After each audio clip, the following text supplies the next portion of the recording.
Eh bien, bonjour à toutes et à tous. Bienvenue dans notre webinaire La flexibilité électrique en industrie, proposé par l'AT2E, Association technique énergie et environnement. La flexibilité électrique fait partie des dispositifs pour maintenir l'équilibre offre-demande d'électricité sur le réseau. La flexibilité électrique, c'est aussi un levier pour répondre aux différents aléas d'approvisionnement en électricité. Et aussi, la flexibilité, c'est un moyen de décarboner les activités industrielles. Alors, si nous proposons ce webinaire spécifique à la flexibilité, c'est parce que souvent, la flexibilité électrique est considérée comme un levier, un mode d'action réservé aux grandes entreprises. Mais en fait, ce n'est pas le cas. Et la flexibilité concerne aussi les petites et moyennes entreprises dont vous faites partie. C'est la raison pour laquelle nous vous proposons donc ce webinaire. Au niveau donc du sommaire, eh bien, nous débuterons par une introduction sur la place de la flexibilité dans le système électrique. Donc, ça sera aussi l'occasion de voir comment la flexibilité permet d'atteindre la neutralité à l'horizon, neutralité carbone à l'horizon 2050. Et nous serons donc accompagnés de Monsieur Michel Marbet, chef du bureau des marchés de l'électricité au sein de la Direction générale de l'énergie et du climat. Ensuite, nous verrons comment fonctionne l'effacement électrique, qu'est-ce que c'est que l'effacement et surtout quels sont les différents mécanismes de marché. Et pour ce faire, nous accueillerons Madame Anne Mailleux, responsable effacement à la direction des marchés à réseau de transport et d'électricité. Ensuite, nous verrons pourquoi les industries, et en particulier les PME, peuvent s'intéresser à la flexibilité électrique, ou plutôt pourquoi elles doivent s'intéresser à la flexibilité électrique. Et pour ce faire, eh bien, nous recevrons Alexandre Cailleux, responsable commercial Énergigit, qui interviendra en duo avec Bastien Salubure, ingénieur commercial à Énergigit également. Ensuite, il est aussi important de voir comment déterminer son propre potentiel d'effacement sur le réseau. Et donc, pour ce faire, nous recevrons Tristan Hubé, un coordinateur technique au service industrie au sein de l'ADEME, l'Agence pour la transition écologique. Et nous enchaînerons directement avec des retours d'expérience, notamment à propos de l'expérimentation Expedite, qui permet justement de déterminer les potentiels d'effacement. Et pour cette présentation, eh bien, c'est Stanislas Blanchard, responsable pôle efficacité énergétique dans l'industrie de Acajoule, qui donc nous parlera de ses retours d'expérience. Ce webinaire est prévu sur une durée d'1h45. Vous avez la possibilité de poser vos questions dans l'onglet questions qui se trouve à droite de votre écran. Ce webinaire est enregistré. Vous aurez la possibilité donc de revisionner le replay et aussi donc de pouvoir bénéficier du partage des présentations sous forme PowerPoint des intervenants. En ce qui me concerne, je suis Jean-Marc Piatek, chef du département maîtrise de l'énergie, et je vais donc être votre accompagnateur au cours de ce webinaire. À la fin de chacune des parties, il y a donc un petit temps de questions-réponses qui est laissé afin de pouvoir donc profiter de vos questions. Je les poserai à notre intervenant qui y répondra. À la fin aussi de ce webinaire, il y restera quelques minutes afin de pouvoir reprendre d'autres questions qui n'auront pas pu être répondues. Eh bien, à partir de maintenant, je vais laisser la main donc à Monsieur Michel Marbet afin qu'il puisse présenter et introduire donc la flexibilité, la place de la flexibilité dans le système électrique actuel. Monsieur Marbet, je vous laisse partager votre écran. Merci. Merci. Donc, je vais sélectionner la présentation. Voilà, je pense que vous voyez mon écran. C'est bon, Michel. Très bien, merci beaucoup. Alors, merci effectivement, Jean-Marc, de m'avoir invité donc, pour cette présentation. Donc, ce que je voulais évoquer avec vous, c'était justement la place et l'importance de la flexibilité dans le système électrique. En effet, donc, le développement de la flexibilité du système électrique apparaît, vu de notre fenêtre au ministère de la Transition énergétique, comme très importante, voire essentielle pour la réussite de la transition énergétique du pays et, quelque part, pour le respect des engagements que la France a pris pour atteindre la neutralité carbone en 2050 et avant cela, donc le jalon Fit for 55, donc 55% de réduction des émissions de gaz à effet de serre à horizon 2030. Donc ces jalons sont importants et la flexibilité est un des vecteurs majeurs pour pouvoir atteindre ces jalons-là et donc assurer in fine l'adaptation aux impacts du changement climatique pour le pays. Alors, en effet, flexibilité des systèmes électriques, c'est important à court terme et à plus long terme pour le bon fonctionnement du système, à la fois pour faire face aux variations dans la consommation, donc du côté de la consommation, hein, donc pour répondre à ces variations, les effacements et la flexibilité sont importants, et également vis-à-vis de la production, donc pour pouvoir, là aussi, assurer quelque part une meilleure intégration des énergies renouvelables et de la variabilité que celle-ci peut produire. L'équilibre offre-demande, hein, on l'a dit, fait l'objet ou est confronté à plusieurs risques principaux.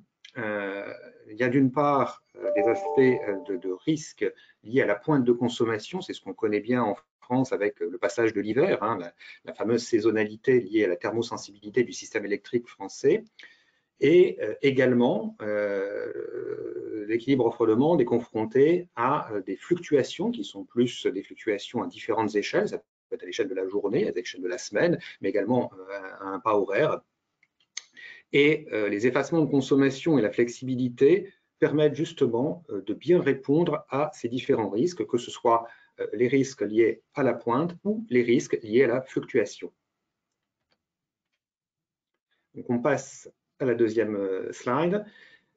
Juste pour rappeler effectivement que la France en particulier a pris des objectifs ambitieux en termes de développement des flexibilités.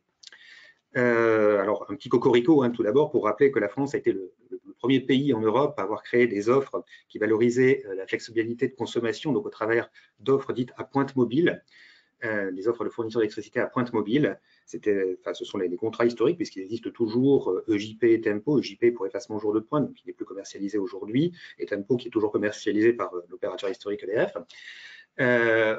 Historiquement aussi, donc, les effacements représentaient jusqu'à 6 gigawatts de capacité dans les années 90. Alors, un petit bémol quand même, attention, à cette époque-là, les effacements étaient des effacements, ce qu'on appelle des effacements gris, c'est-à-dire qu'on avait recours à des groupes électrogènes pour pallier justement ces effacements. Donc, ce ne sont pas ce type d'effacements qu'aujourd'hui on cherche à développer, bien entendu.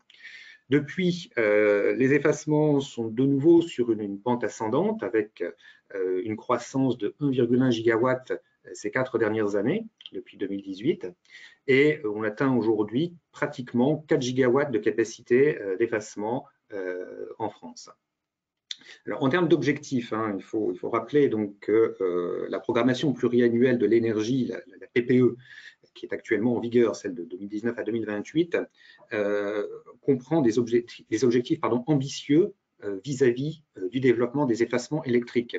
On peut même dire qu'elle a prévu de favoriser le développement des effacements électriques par rapport à la constitution de nouveaux moyens de production de pointe.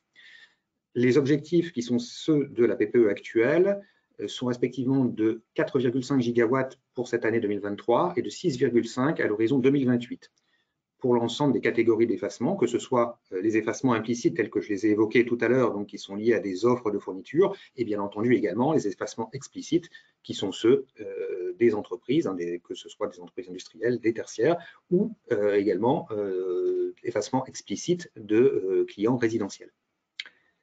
Alors, il faut savoir que pour soutenir ce développement des effacements, un important travail réglementaire a été accompli en France pour justement leur permettre d'accéder aisément et de participer aux différents marchés. Marché de l'énergie, mais également le mécanisme d'ajustement, les services systèmes et les effacements sont également, trouvent également des revenus au niveau du mécanisme de capacité. Donc, cela est possible au travers de règles qui sont des règles édictées par le GRT, donc le gestionnaire de réseau RTE, et qui sont approuvées par le régulateur, la Commission de régulation de l'énergie. Ça, c'est au niveau du marché, mais également pour amplifier encore ce développement, l'État a mis en place un soutien sectoriel pour les effacements, donc qui se fait au travers d'appels d'offres, les appels d'offres effacement qui sont en place depuis 2017 et qui donc permettent justement d'apporter une forme de subvention pour aider au développement de nouveaux effacements. Donc, évidemment, quand on parle de subvention, on parle d'aide d'État, enfin d'aide au niveau concurrentiel. Donc, tout ça est encadré par une décision de la Commission européenne qui vient bientôt à échéance en 2023.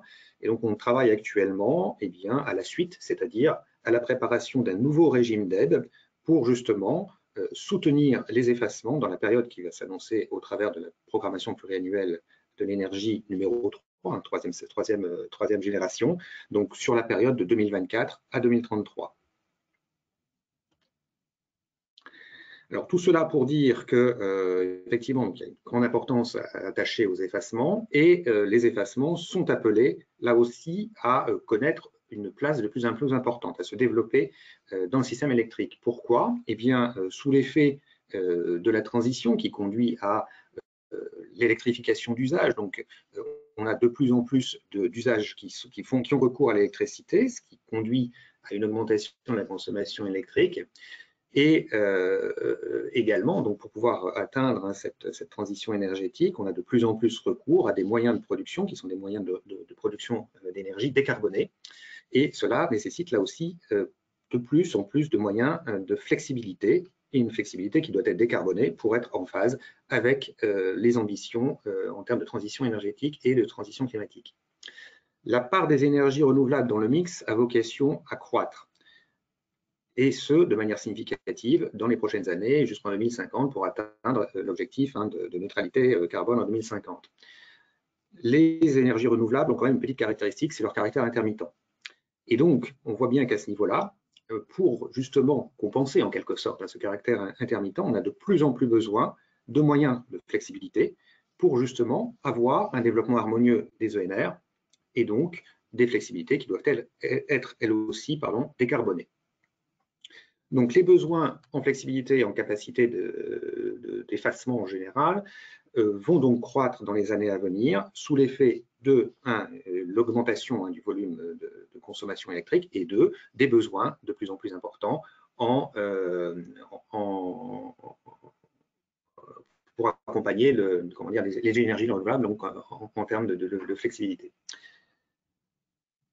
On peut aussi ajouter de manière subsidiaire, c'est qu'au travers des projets de décarbonation de l'industrie et donc d'électrification de certains usages, on peut avoir une opportunité importante de développer de nouvelles flexibilités dès lors qu'elles vont être conçues en même temps que ces projets. Et je crois que ce sera d'ailleurs un des exemples qui pourront être proposés par l'ADEME tout à l'heure. Voilà, donc pour résumer un petit peu mon intervention, je dirais que la France va continuer à faire du développement des flexibilités et de l'effacement électrique un des piliers de sa politique énergétique, évidemment en lien avec la décarbonation de notre société. Voilà, j'en ai fini sur ma présentation. Je peux répondre à des questions s'il y en a. Eh bien, merci Monsieur Merbet pour cette introduction. Alors, une petite question concernant notamment le nouveau programme d'aide que vous avez évoqué pour la période 2024-2033. Ce nouveau programme d'aide, il sera sectoriel ou il visera en fait l'ensemble des consommateurs au final d'énergie? Alors, le programme tel qu'on l'envisage a vocation à favoriser le développement des effacements en règle générale. Donc, on vise là, effectivement, l'ensemble des moyens d'effacement pour tous les types de consommateurs. Avec évidemment des modalités qui vont s'appliquer de manière différenciée selon que l'on va plutôt aider des effacements implicites ou des effacements explicites. Donc là, il y aura des adaptations qui seront prévues, mais le programme dans son ensemble va faciliter justement le développement de l'ensemble des effacements.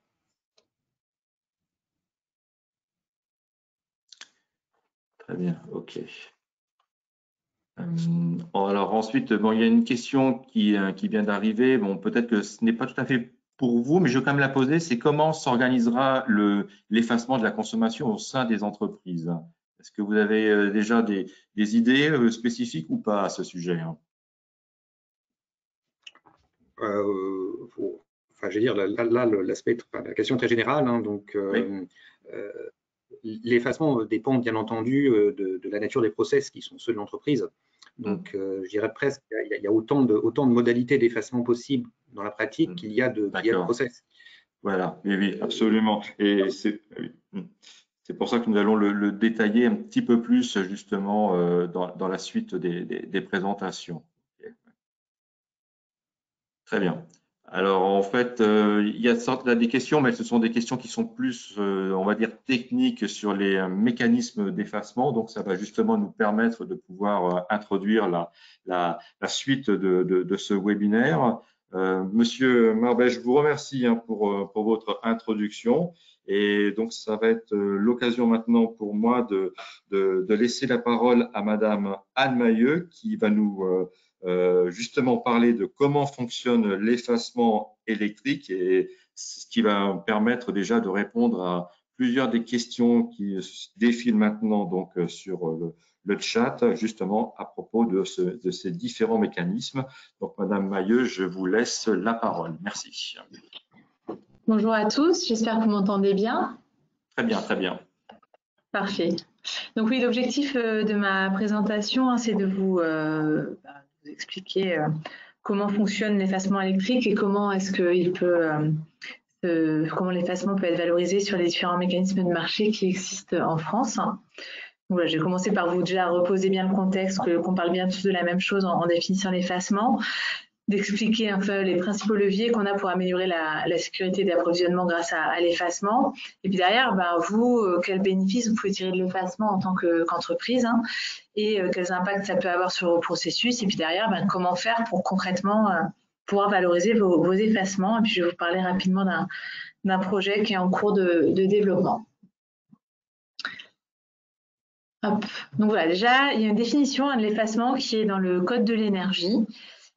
Qui est donc celle qui est inscrite à l'écran, hein, qui est donc une action visant à baisser temporairement sur sollicitation ponctuelle envoyée à un ou plusieurs consommateurs finaux par un opérateur d'effacement ou un fournisseur d'électricité le niveau de soutirage effectif d'électricité sur les réseaux publics de transport ou de distribution d'un ou plusieurs sites de consommation et par rapport à un programme prévisionnel de consommation ou à une consommation estimée. Donc, c'est ce que vous voyez dans le schéma juste à droite, hein. C'est vraiment, voilà, dans l'effacement, tout repose sur l'établissement d'une courbe de référence, qui est ce que le site aurait consommé s'il ne s'était pas effacé. Donc, c'est ce que vous voyez en bleu turquoise là.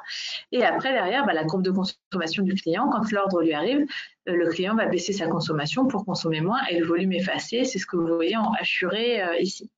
Après, ça peut donner lieu éventuellement à un report si ce qui n'a pas été consommé à ce moment-là, je ne sais pas si c'est de la production, si la production est reportée à un autre moment. Mais voilà, pour l'instant, les règles de marché encadrent vraiment la partie de l'effacement, hein, qui est là et c'est vraiment ce qui est mis en œuvre pour le moment. Et c'est à ne pas confondre, même si ça en fait partie, hein, avec la flexibilité de consommation qui, elle, peut moduler à la fois à la hausse et à la baisse, hein, la consommation ou la production. Et donc, nous, l'effacement, c'est vraiment uniquement le fait de baisser sa consommation. Donc, en fait, il y a plusieurs moyens de jouer, en fait, hein, d'agir pour améliorer la sécurité d'approvisionnement. Il y a ce dont on entend beaucoup parler en ce moment, vous avez dû entendre parler dans les médias, hein, qui est la sobriété énergétique, hein, le fait de consommer moins globalement, donc en essayant d'améliorer son efficacité énergétique, hein, soit via l'isolation des bâtiments, via des gestes pour apprendre à chauffer moins les locaux, etc. Donc ça, c'est vraiment la sobriété dont tout le monde entend parler, et c'est consommer moins durablement tout le temps, en fait, hein. Après, il y a aussi consommer au meilleur moment. Donc, pour ça, il y a deux façons de le faire. Soit de façon en suivant des signaux tarifaires, de façon un peu ce qu'on appelle statique, hein, c'est-à-dire vous avez un prix cher tous les soirs entre 18h et 20h, je dis n'importe quoi. Mais en fait, ça vous incite à ne pas consommer à ce moment-là, mais c'est vraiment tous les jours de la semaine de façon très régulière. Soit, et c'est là qu'on arrive sur les effacements de consommation, et ben en fait, là, ça va être consommer au meilleur moment, mais quand vous avez l'ordre d'un acteur de marché qui va vous dire, demain ou tout à l'heure dans 1 heure, j'ai besoin que tu arrêtes de consommer pendant 1 heure ou 2. Donc là, ça va être vraiment des choses plus ponctuelles pour vraiment résoudre des problèmes spécifiques en fait d'équilibre offre-demande. Et puis après, si ces moyens-là du plan de sobriété n'ont pas suffi, eh ben on arrive en fait aux moyens de sauvegarde. Et donc là, ça va être le signal EcoWatt que RTE met en place. Et donc là, c'est vraiment les jours les plus tendus pour l'équipe du système, faire appel à la mobilisation de tous, à entreprises, collectivités, particuliers, pour baisser la consommation sur des heures qui seront précisées quand on est en EcoWatt rouge, voire orange.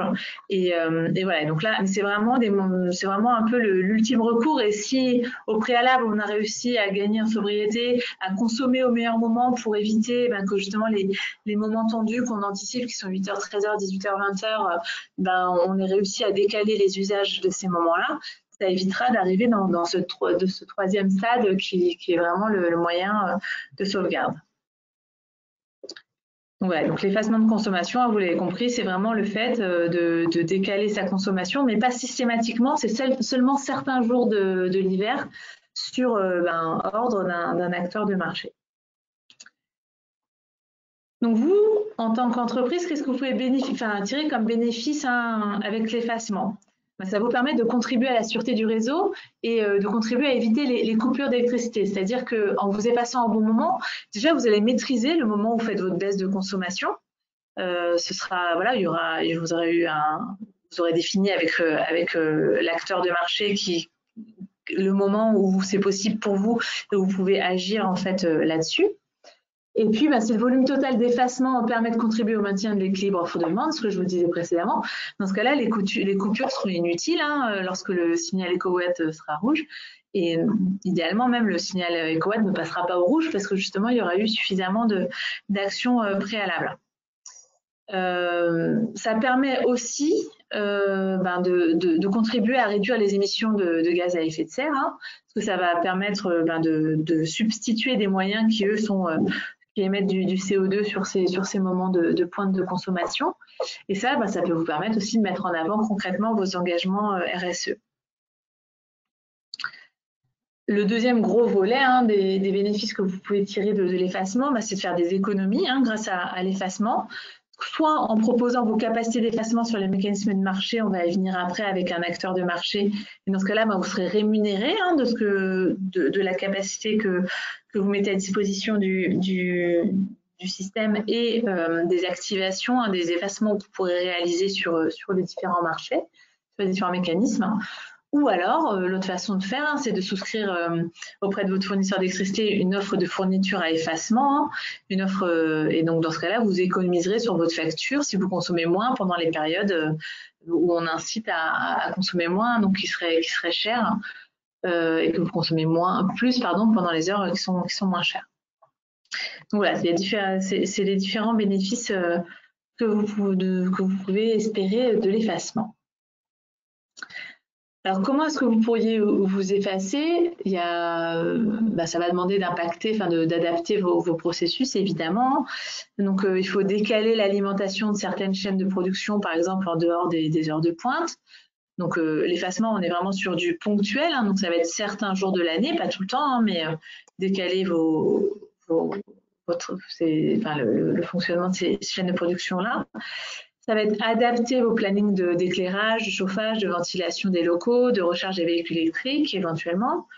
Ça va être modifier l'amplitude de température de consigne de vos locaux et anticiper la montée en température éventuellement en dehors des heures de pointe. Ça peut aussi être, là vraiment quand on est en journée rouge EcoWatt, réduire encore la consigne d'encore 1 degré supplémentaire pour réussir à faire baisser encore la consommation. Donc, il y a vraiment plusieurs façons de faire. enfin, tout le monde ne fait pas tout, évidemment, hein. Ça va dépendre un petit peu de ce qui est possible dans vos locaux, dans votre entreprise. Et après, il y a une autre façon, hein, autre chose que vous pouvez faire, c'est de faire de la pédagogie au sein de votre entreprise, hein, pour sensibiliser tout le monde à ces problématiques. Et pour ça, en fait, RTE met à votre disposition des kits pédagogiques lorsque vous devenez partenaire EcoWatt, donc pour vous aider à ce niveau-là. Donc concrètement, en fait, une fois que vous êtes décidé à faire de l'effacement, comment est-ce que vous allez pouvoir le valoriser? Donc en fait, ce qu'il faut savoir, c'est que l'effacement, il a deux valeurs, en fait. Il a une valeur capacitaire. Donc ça, c'est une sorte de prime d'assurance, quoi. C'est le fait qu'il assure au système qu'il est disponible et qu'il peut être là si le système en a besoin. Donc ça, c'est la part capacitaire, la valeur capacitaire de l'effacement. Et donc dans ce cas-là, les façons de la valoriser, ça va être de soit certifier sa capacité les jours PP2 sur le MECAPA, sur le mécanisme de capacité. Ça va être de participer aux appels d'offres dont vous parlait Michel tout à l'heure, donc l'appel d'offres effacement par exemple, hein, qui sert justement à développer les capacités d'effacement qui nous finance en fait via une prime fixe les investissements qui peuvent être nécessaires pour pouvoir développer les capacités d'effacement sur les différents sites. Il y a différents types d'appels d'offres, hein, suivant les mécanismes auxquels vous voulez participer. Ça peut être, c'est pas noté là, mais ça peut être aussi en réduisant votre obligation de capacité avec votre fournisseur, hein, et donc les jours PP1. Donc ça peut aussi vous permettre de gagner à ce niveau-là. Et puis donc une fois que cette valeur capacitaire elle est obtenue, derrière il faut mettre à disposition sa capacité et puis potentiellement s'activer, hein, si le système en a besoin. Et donc là, il peut y avoir différents mécanismes, différents marchés qui permettent de s'activer. Donc il y a le mécanisme d'ajustement qui lui va servir pour toutes les capacités qui peuvent plutôt s'activer avec un préavis court, hein. En tout cas, c'est ce qu'on souhaite. Donc qu'on peut prévenir vraiment peu de temps avant, lui dire voilà, dans 15 minutes ou dans 1 heure ou 2 heures, on a besoin que tu t'effaces pendant tant de temps. On peut aussi proposer son énergie sur les marchés en J-1, hein, sur le spot, sur la bourse, sur EPEX, hein, et donc vendre son bloc d'énergie de cette façon-là. Donc là, ça permet de savoir la veille qu'on doit s'effacer pour le lendemain. Et puis, on peut aussi participer aux différents réglages de fréquence, hein, au service système, la réserve primaire, secondaire, mais là, ça devient un peu plus technique. Mais en tout cas, il faut savoir que c'est aussi des possibilités qui s'offrent aux consommateurs. Et donc là, vous avez un peu une représentation sous forme de schéma de tous les mécanismes en fait qui existent et auxquels les effacements peuvent participer, hein, parce que les effacements sont vraiment éligibles à tous les mécanismes de marché qui existent. Donc, comme je vous le disais, hein, vous avez la ligne du haut, c'est la part capacitaire, c'est tous les mécanismes qui permettent de percevoir une part capacitaire. En bas, en fait, c'est les mécanismes sur lesquels ces capacités peuvent s'offrir, hein, et s'activer et de ce fait obtenir une rémunération en énergie, hein, pour les mégawattheures qui auront été effacés.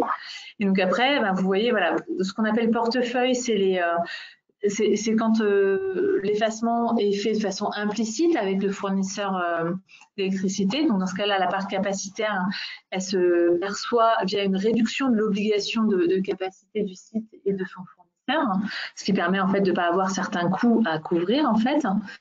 Et puis derrière, ça va permettre en fait d'optimiser pour les fournisseurs, les programmes de production, etc., les contrats de fourniture, et puis pour les sites, évidemment, de consommer moins et donc de payer moins d'énergie, hein.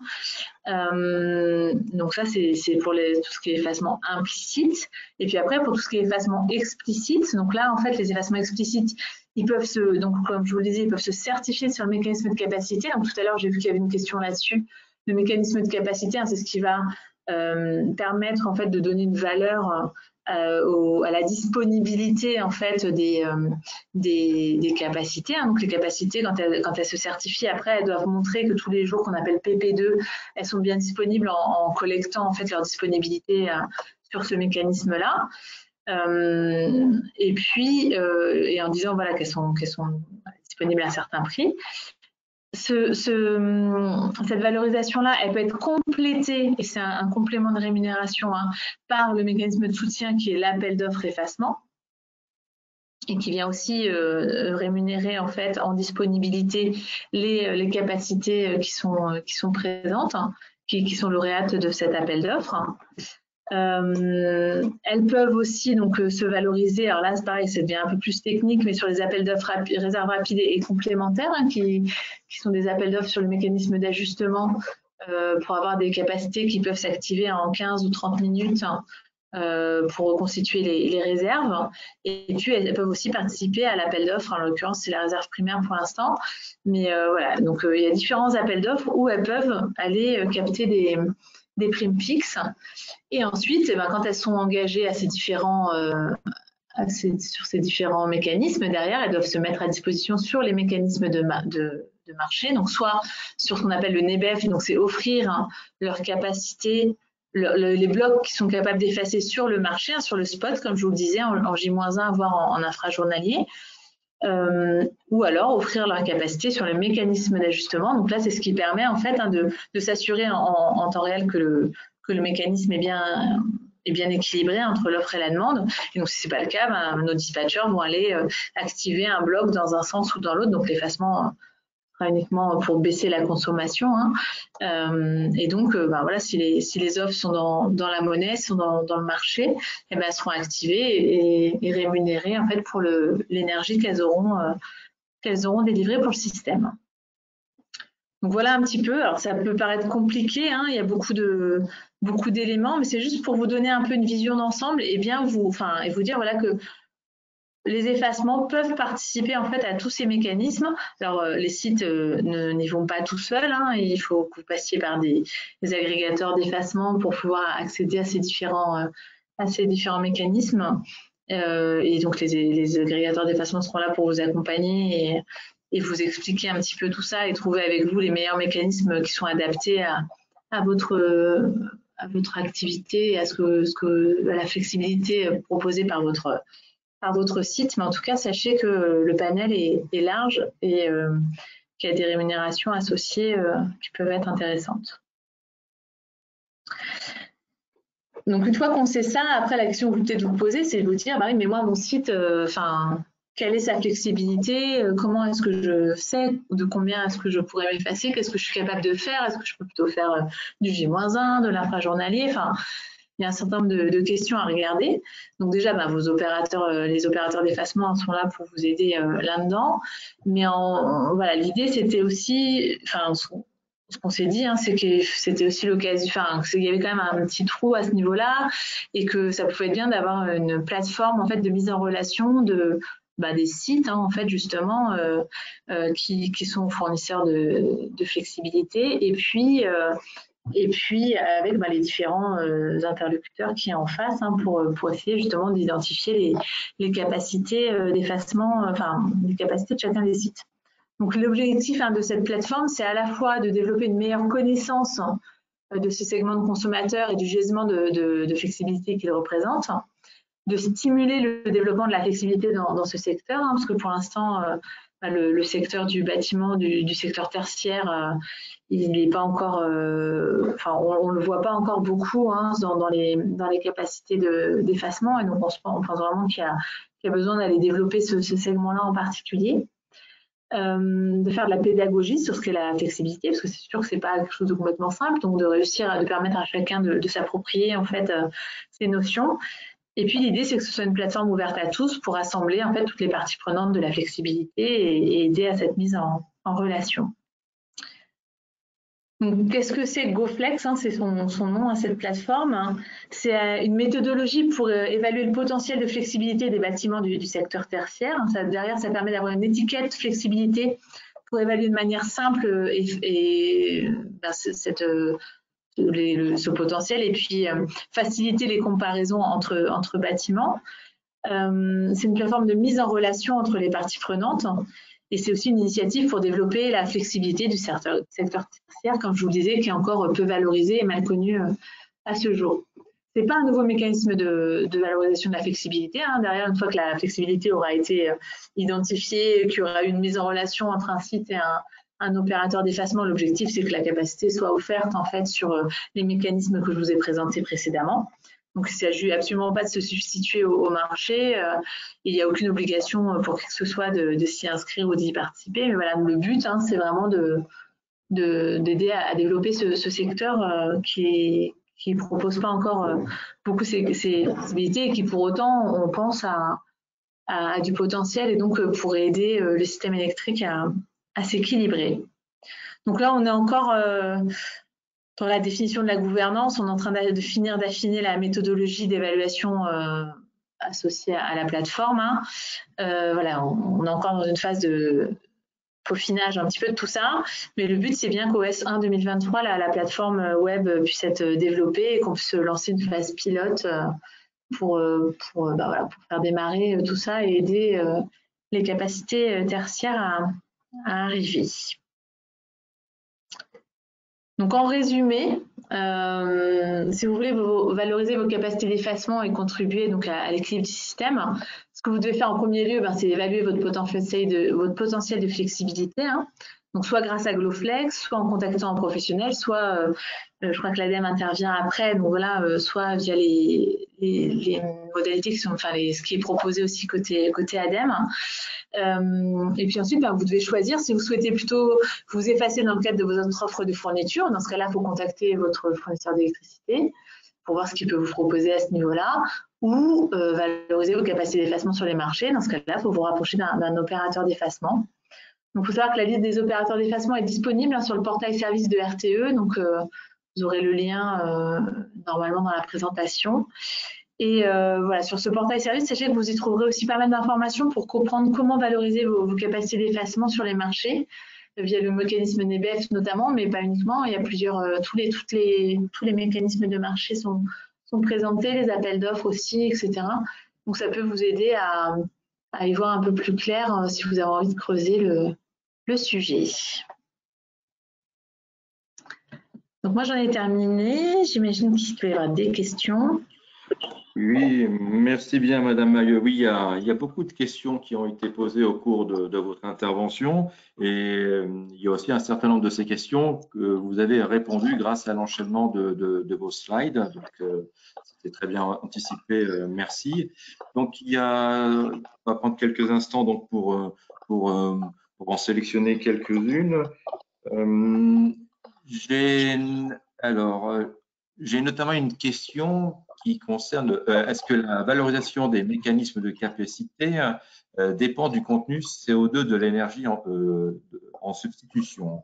Est-ce que vous avez une information là-dessus? Pour le moment, les capacités, les effacements, alors on ne va pas aller regarder, je réfléchis, je suis pas sûre de comprendre la question, mais l'effacement, donc ça va être le fait de consommer moins en fait pour un site. Que le site était émetteur de CO2 ou pas, ça n'a rien à voir avec en tout cas avec sa capacité qui peut valoriser sur le mécanisme de capacité. Et après, c'est juste qu'en s'effaçant, soit on arrête un process. Donc, comme je vous le disais, on déplace un process industriel, on baisse la température, le chauffage. Enfin, on peut jouer sur pas mal de paramètres pour baisser sa consommation en fait au moment où on nous le demande. Soit on peut démarrer ce qui se faisait, comme l'a dit Michel tout à l'heure, un groupe électrogène, par exemple, donc un moyen qu'on dégrille. Donc, pour l'instant, sur le mécanisme de capacité, les deux façons de faire peuvent se valoriser et peuvent permettre de toucher, de revendre, d'avoir un certificat de capacité qui peut être ensuite revendu. Sur les appels d'offres effacement, par contre, il n'y a que les effacements qu'on dit verts, donc par arrêt de process en fait, ou par reprise par un moyen de stockage ou quelque chose comme ça de la consommation du site. Mais il ne faut pas que ce soit émetteur de CO2 pour pouvoir être valorisé à l'appel d'offres effacement. D'accord. Alors justement, il y avait une question concernant les effacements que l'on qualifie de vert ou de gris. Et la question était à ce sujet, comment êtes-vous en mesure de pouvoir contrôler en fait ces effacements quand ils sont verts ou gris? Alors ça va se faire par audit en fait ponctuel, quoi. Donc c'est un peu la peur du gendarme. Nous, ce qui est sûr, c'est que dans les appels d'offres effacement, c'est que les effacements verts. Et donc, il y a une clause qui dit que si jamais on vous prend, vous perdez 3 fois le prix de clearing fois la puissance effaçable qui était valorisée par ce site-là. Donc voilà, donc ça va être des contrôles par ce biais-là. D'accord, ok, très bien. Alors, il y a encore d'autres questions. Il y en a une qui concerne les zones non interconnectées, donc Outre-mer et Corse. Donc, il n'y a pas de marché il n'y a pas de flexibilité. Alors, comment développer la flexibilité sur ces zones, en fait? Est-ce que vous avez déjà des pistes ou il y a des réflexions sur ça? En l'occurrence, c'est plus RTE, là, c'est plus notre domaine. Ça va être SEI, les systèmes électriques insulaires, et il y a aussi des choses qui sont faites autour de la flexibilité sur ces îles-là, mais en l'occurrence, c'est plus de notre ressort. D'accord, ok, très bien, ok. Alors, il y a notamment une question concernant donc comment participer à la réserve primaire. Donc là, en fait, il faut vous rapprocher d'un agrégateur d'effacement qui dans ce cas-là, est responsable de réserve et qui va, si vous en êtes, si vous passez les qualifs, vous intégrer dans son portefeuille et vous permettre de faire de la réserve primaire. D'accord, ok, très bien. Ok. Et c'est une confirmation aussi de votre part. Est-ce que RTE, en fait, a la possibilité ou la capacité de limiter les puissances appelées donc, par les entreprises à distance? Là, pour moi, c'est lié aux contrats qui sont souscrits au niveau de l'acheminement, mais là, j'avoue, je ne suis pas experte du tout. D'accord. Juste... En tout cas, c'est pas comme ça qu'on fera de l'effacement. Enfin, si vous avez une puissance et que vous la dépassez, là, ça peut potentiellement sauter suivant les niveaux. Je suis experte. Par contre, nous, c'est pas nous qui irons vous. Soit il y aura un délestage et si jamais on arrive dans le cas d'extrême urgence, et si vous êtes raccordé au réseau de transport ou de distribution, ça sera fait par votre gestionnaire de réseau, mais c'est pas de l'effacement. Et l'effacement, ça va vraiment être volontaire, quoi. C'est-à-dire que c'est votre opérateur d'effacement qui va vous passer un ordre et derrière, en fait, vous allez réduire votre consommation. Ça peut être automatique, il peut y avoir des automates qui sont mis en place pour le faire, mais voilà, ouais. Ok, très bien. Ok. Alors, je reprendre encore quelques questions avec vous, s'il vous plaît. Donc, vous avez évoqué la plateforme GoFlex, en fait, notamment pour les flexibilités dans le tertiaire. Donc, aujourd'hui, on a donc le décret tertiaire qui s'adresse à tout type d'entreprise, qu'elle soit dans le tertiaire ou dans l'industrie. Est-ce que cette plateforme GoFlex, elle est adaptée aussi pour les bâtiments à usage tertiaire dans les industries, en fait? Est-ce que c'est possible? Pour la partie tertiaire des industries, oui, bien sûr. Ouais. D'accord, ok, très bien. C'est juste pour avoir cette confirmation. Très bien, merci. Et une question aussi générale, est-ce qu'une collectivité a les moyens pour aider les entreprises de son territoire à pouvoir s'effacer? Hormis relayer de la com et les sensibiliser, sinon je vois pas trop. Très bien, ok. Mais tous les relais sont les bienvenus. D'accord, ok, très bien. Ok. Donc là, je reprends. Bon, les questions bougent, c'est pour ça.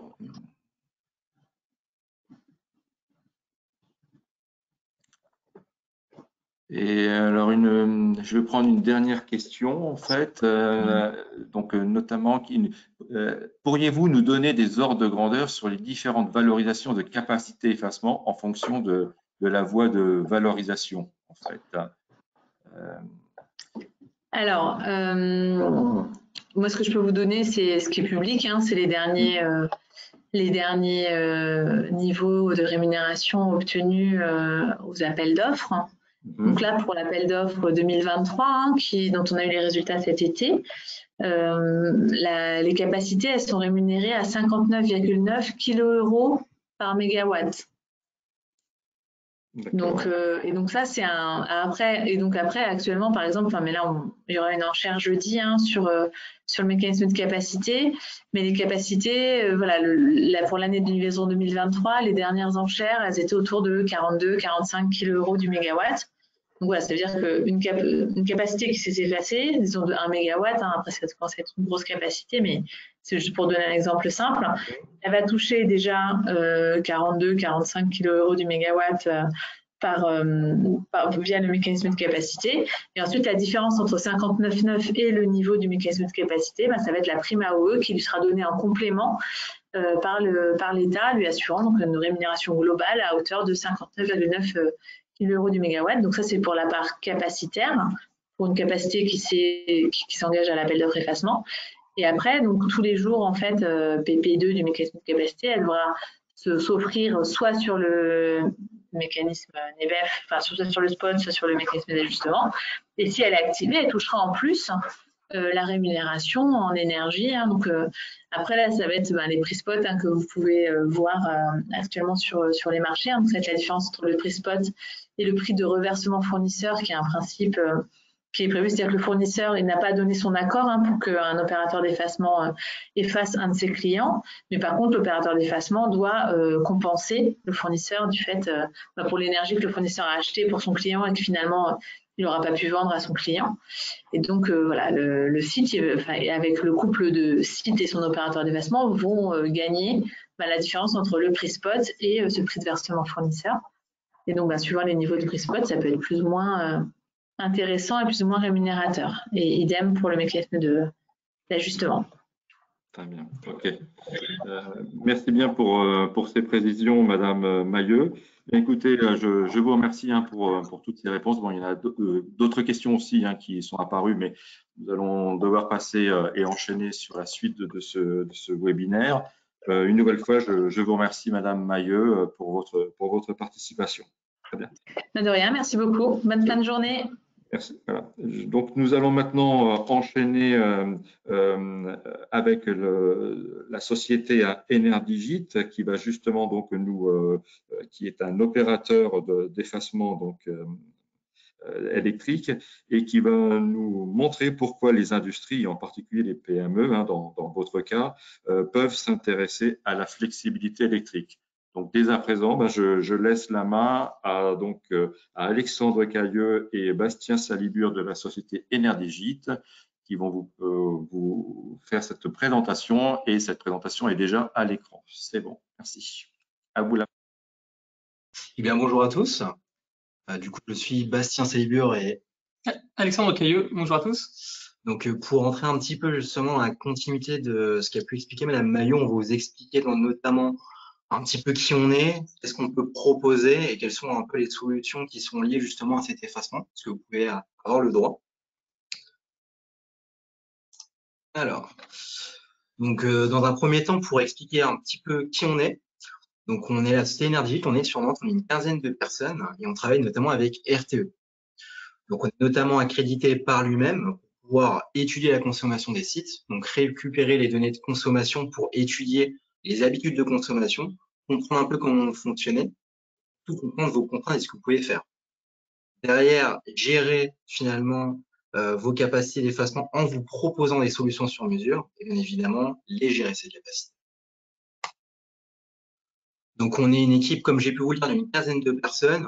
Voilà, on fait tout en interne. L'idée, c'est surtout, c'est pas la priorité de tous les industriels, justement, ces solutions d'effacement.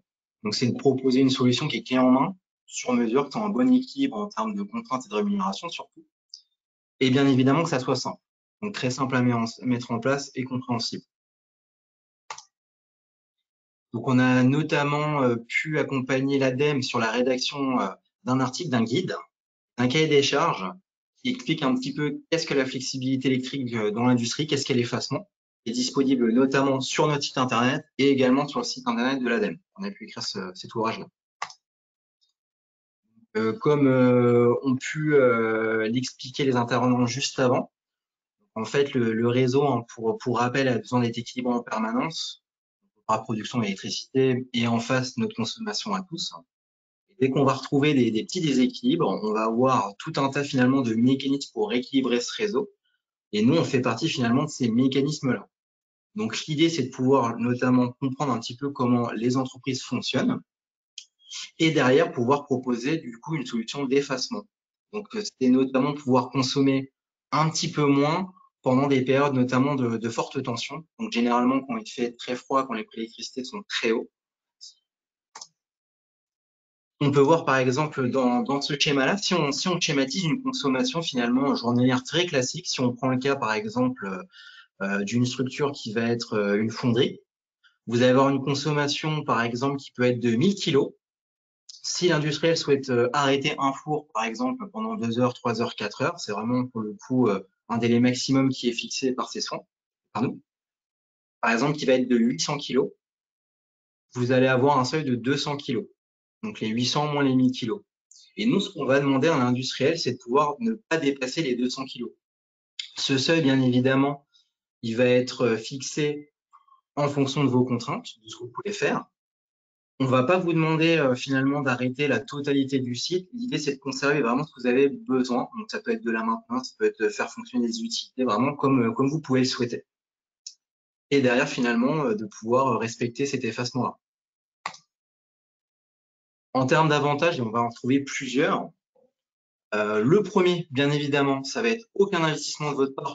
Pourquoi aucun investissement? Parce que notamment, on vient installer des outils pour vous aider à gérer ces effacements et nous, pour le coup, pouvoir être d'autant plus fiable auprès des prévisions qu'on va envoyer à RTE.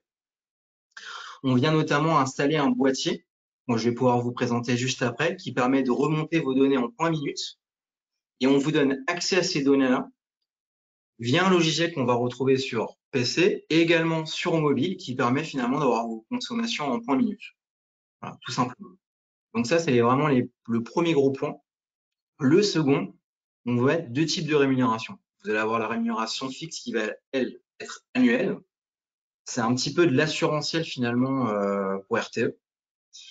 Donc cette rémunération fixe annuelle, elle vous est fixée en fonction notamment des capacités que vous avez effacées et de votre disponibilité. Donc typiquement, combien d'heures maximum vous serez disponible si on vous appelle. Bien évidemment, de puissance effaçable. Donc ça, c'est une rémunération fixe annuelle qu'on vous propose. Vient se rajouter une rémunération variable qui, elle, est en fonction du nombre d'heures d'effacement. Ça va être un variable à l'heure. Donc si on prend une structure qui va avoir 100 € de variable à l'heure, 10 heures d'effacement, on va retrouver 1000 €, tout simplement. Aussi, quelque chose qui va être important de plus en plus pour les industriels, vous contribuez à l'équilibre du réseau. Donc, c'est normal qu'on puisse vous accompagner dans votre démarche RSE, pouvoir consolider cela, notamment en proposant de créer différents indicateurs environnementaux. Et on peut aussi vous accompagner sur la rédaction d'articles, notamment que vous pouvez publier dans des gazettes professionnelles sur LinkedIn. On a notamment un exemple d'une structure qui va être chez nous, qui est la société Terra, qui a une dizaine finalement de sites chez nous. Côté, dans un premier temps, on va pouvoir communiquer en interne sur ce qui se faisait de l'effacement pour que vraiment tous les collaborateurs puissent être au courant et derrière pouvoir communiquer en externe. Donc, on s'est permis de les accompagner, de construire notamment des indicateurs et puis derrière pouvoir avoir une plus grosse visibilité. Je vous parlais d'un boîtier qui remonte vos données. Il se présente comme ceci. Donc, ça va être un boîtier assez classique qui va permettre de communiquer avec une carte SIM qui permet de remonter vos données en point minute. Donc, on s'installe pas finalement sur votre système informatique. Ça ne demande pas de coupure particulière de courant, ça ne demande pas de coupure d'arrêt de production, enfin pas d'arrêt de production, pardon. Et on fournit également des relais qui permettent d'automatiser finalement les effacements ou tout simplement mettre un signal visuel. Si vous avez connu JP, il y avait des gyrophares à l'époque, c'est un petit peu la même chose. On peut retrouver typiquement un gyrophare qui peut se mettre à clignoter 2 heures avant. Du coup, deuxième partie de cette présentation, donc ce qu'on propose un peu plus spécifiquement pour les industriels. Donc déjà, l'idée, c'est qu'un projet effacement, ce soit vraiment très simple, très clair, et surtout que ça ne dure pas forcément, ça ne prenne pas forcément beaucoup de temps de la part de l'industriel. Donc en fait, dans un premier temps, on va faire une étude de faisabilité en fonction des données qu'on peut récupérer auprès de l'industriel, basées sur les courbes de charge, le profil de consommation, des discussions techniques pour justement adapter les contraintes d'effacement aux réelles possibilités du site industriel. Donc voilà, même dans un même domaine d'activité, plusieurs sites, plusieurs sociétés vont avoir des contraintes différentes, mais c'est notre force, c'est vraiment de pouvoir écouter, comprendre le process, l'organisation, prendre en compte vraiment toutes les contraintes pour proposer vraiment quelque chose de sur mesure. Donc du coup, d'où cette proposition d'engagement sur mesure à l'industriel, qui, s'il est intéressé, va signer le contrat.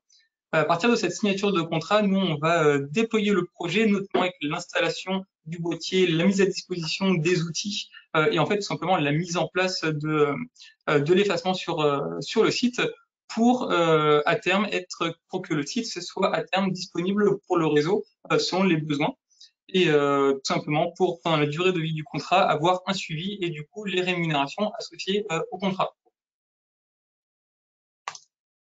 Donc il y a plusieurs possibilités pour faire de l'effacement. Donc historiquement, comme on a pu en discuter un petit peu, il y avait de l'effacement par groupe électrogène, ce qui voilà, se fait quand même de moins en moins. Aujourd'hui, c'est vraiment l'effacement vert, hein, l'effacement en arrêtant des lignes de production, en arrêtant des process qui se profilent et surtout qui est beaucoup plus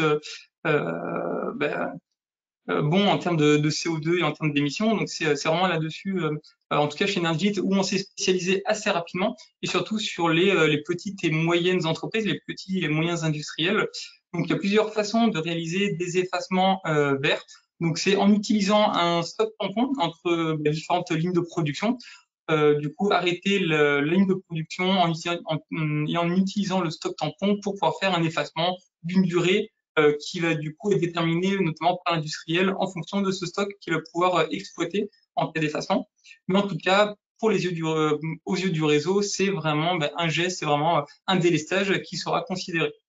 Et sinon, on peut retrouver une autre typologie d'arrêt. On va avoir plusieurs lignes de production en parallèle. On en arrête la moitié, un tiers, deux tiers. Enfin voilà, c'est vraiment défini par l'industriel. Il arrête voilà du coup une partie de sa production, ce qui va encore une fois soulager le réseau, ce qui va permettre voilà d'apporter sa flexibilité au réseau. Donc voilà aujourd'hui les principales façons de réaliser facilement des effacements. Donc le processus de communication d'un effacement va être plutôt très simple. Un effacement est vraiment une action volontaire de la part de l'industriel, c'est-à-dire que nous, en tant qu'opérateur, on met en place du coup tous les outils, les services nécessaires, et en cas d'effacement, on va prévenir l'industriel par mail et par SMS notamment de l'effacement, et c'est à lui, industriel, de faire notamment manuellement l'arrêt de ces machines pour réaliser l'effacement. On ne va pas brider, ou en tout cas, et ni RTE ne va brider la puissance souscrite ni l'accès à l'électricité pendant un effacement. Donc c'est vraiment un effacement volontaire de sa part. Pendant l'effacement, du coup, le boîtier va nous remonter les données en temps réel qu'on va mettre à disposition via une application pour que l'industriel puisse superviser en temps réel la bonne réalisation de son effacement. Et ensuite, à la fin de l'effacement, il va pouvoir reprendre sa production et surtout, il va recevoir une notification pour lui indiquer si son effacement était conforme ou non conforme. Ensuite, pour vous donner quelques exemples de rémunération, donc là, on va être vraiment sur des industriels, on va être sur de l'effacement vert, donc par process, et surtout, on va être sur la réserve tertiaire. Donc voilà, c'est pour dimensionner un petit peu dans ce que vous avez pu voir avec Madame Mailleux, donc sur les différents mécanismes qui existent. On est plutôt sur, donc du coup, on répond vraiment à l'appel d'offres RTE. Et donc du coup, là, pour vous donner un exemple d'industriel qui va stocker sur du froid notamment positif des produits, donc avec une certaine puissance. Donc là, voilà, si on traduit ça, c'est une forme de puissance souscrite aux alentours de 700 kW. On dimensionne le projet grâce à l'inertie thermique dans les chambres froides. On peut imaginer un 3 fois 2 heures de disponibilité, donc 6 heures de disponibilité envers le réseau, avec un délai de prévenance en J-1.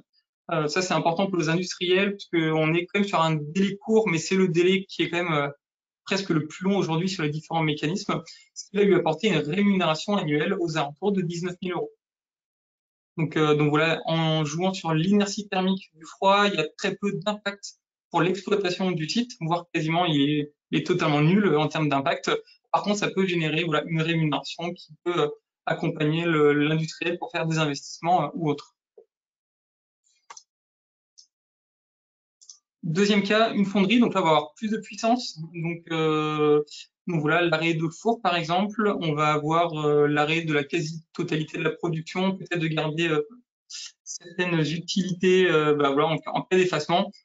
Une durée d'effacement de 10 heures toute la journée, le même délai de prévenance. Bah là, vu qu'il y a beaucoup plus de puissance, la rémunération annuelle devrait tourner aux alentours de 80 000 euros. Dernier exemple, les carrières. Donc là, on est sur un process de broyage-concassage classique, des stocks intermédiaires, des stocks finaux. Donc là, on peut prendre l'exemple d'un industriel qui va avoir plusieurs sites en même temps, donc en agrégation. Donc du coup, donc là, pour une puissance souscrite aux alentours de 5,6 000 kilowatts sur toute la journée, on va être à 6 chiffres de rémunération. Donc là, aux alentours de 200 000 euros de rémunération annuelle. Donc voilà pour vous donner quelques ordres de grandeur, quelques possibilités d'effacement. Il n'y a pas de limite non plus à ce qui est effaçable. Voilà, c'est vraiment en fonction des process de production des industriels, des capacités aussi des sites à s'organiser, puisque l'effacement reste une contrainte. Mais par contre, il faut voir ça comme une opportunité pour peut-être mettre en place les outils, les choses, pour justement apporter plus de flexibilité dans le système d'organisation de l'entreprise. C'est aussi peut-être pour les entreprises qui n'ont pas encore eu beaucoup de démarches dans l'énergie, une première phase dans l'efficacité énergétique, dans la maîtrise énergétique, en tout cas de pouvoir avoir accès aux données de consommation et du coup de commencer à aller chasser ces temps de consommation, voilà, d'essayer d'optimiser un petit peu sa courbe de charge et donc ses factures. Donc voilà, l'effacement, c'est à la fois une rémunération, mais c'est également des outils qui vont permettre d'apporter tous ces leviers aux industriels. Et donc voilà, n'hésitez pas à nous contacter si besoin, ou en tout cas à poser les questions sur le film. Très bien. Merci pour vos interventions, messieurs Salibur et Cailleux. Alors, il y a une question qui est revenue plusieurs fois, donc c'est que votre présentation a suscité l'intérêt. Ça concerne notamment les seuils minimales de puissance qui sont nécessaires pour pouvoir s'effacer, ou pendant combien d'heures il est nécessaire de s'effacer afin que le système soit intéressant de participer donc à la flexibilité électrique. Est-ce que vous pouvez nous en dire un petit peu plus donc sur ces puissances minimales, ces seuils d'effacement? Alors, on va vraiment faire une étude technique et financière en fait lors de la première phase du projet effacement. On va vraiment vérifier la viabilité technique et économique du projet. Et donc, on va être sur quelques dizaines de kilowatts valorisables pour que le projet commence à être intéressant. Mais en fait, on ne peut pas donner comme ça à première vue de relation en fonction de la puissance souscrite de consommation annuelle, puisque ce qui va vraiment être important au niveau des effacements, en tout cas de la valorisation, ça va être la consommation en hiver. Donc voilà, il faut vraiment qu'il y ait un minimum de consommation, un minimum de puissance souscrite, notamment en hiver, pour que le projet puisse être intéressant. Et de toutes les manières, voilà, on peut étudier si les sites ne sont pas valorisables parce qu'il y a une puissance souscrite trop faible ou de la consommation trop faible ou une puissance seuil en cas d'effacement qui va dégager du coup trop peu de puissance effaçable. Du coup, notre rôle, c'est notre métier, c'est d'apporter ces réponses du coup aux industriels pour expliquer cette démarche. Donc ce seuil est dépendant forcément de chaque cas d'industrie, mais est-ce qu'il existe quand même un seuil vraiment bas aujourd'hui, un petit peu accepté par tous les opérateurs de l'effacement pour trouver que ce n'est pas suffisant pour un opérateur de se lancer avec l'industriel? Est-ce que ça existe aujourd'hui ou pas? Alors là, entre tous les opérateurs, on va avoir les mêmes agréments au niveau de RTE. Par contre, on va avoir pas mal de différences sur voilà, nos méthodes, ce qu'on sait valoriser.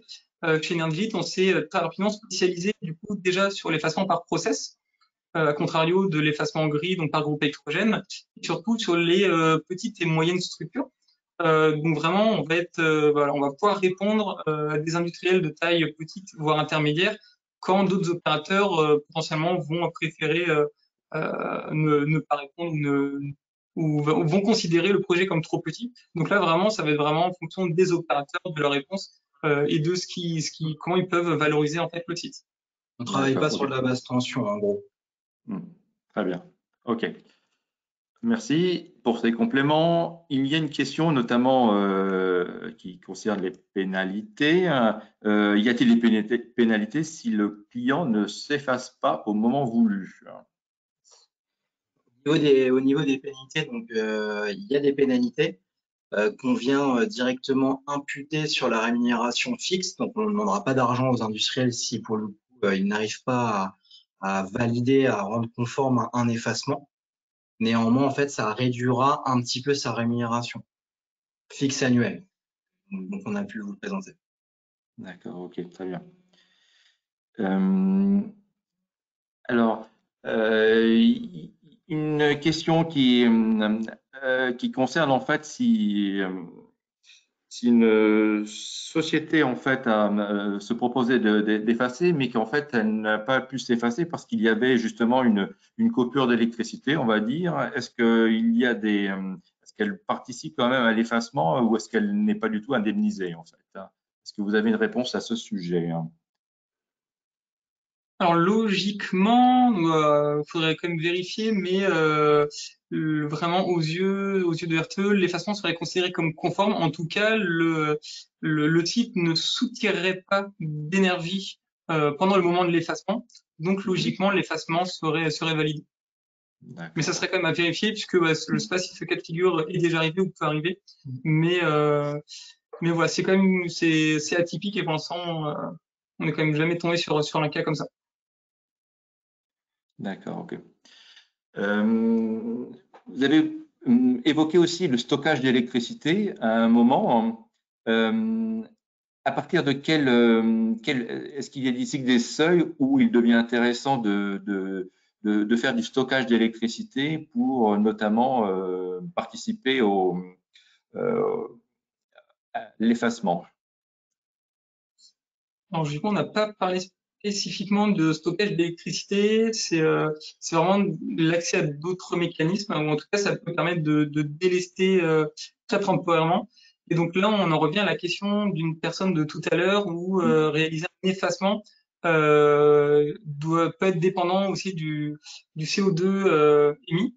Donc là, potentiellement, voilà, une batterie, enfin, en tout cas, quelque chose qui stocke de l'énergie va peut-être permettre de faire un effacement, ou en tout cas d'aider, de soulager le réseau très temporairement, sans forcément émettre le CO2 ou sans forcément arrêter de lignes de production. Mais du coup, voilà, faut le dimensionner en fonction du projet, du site industriel et de ce qui est délestable.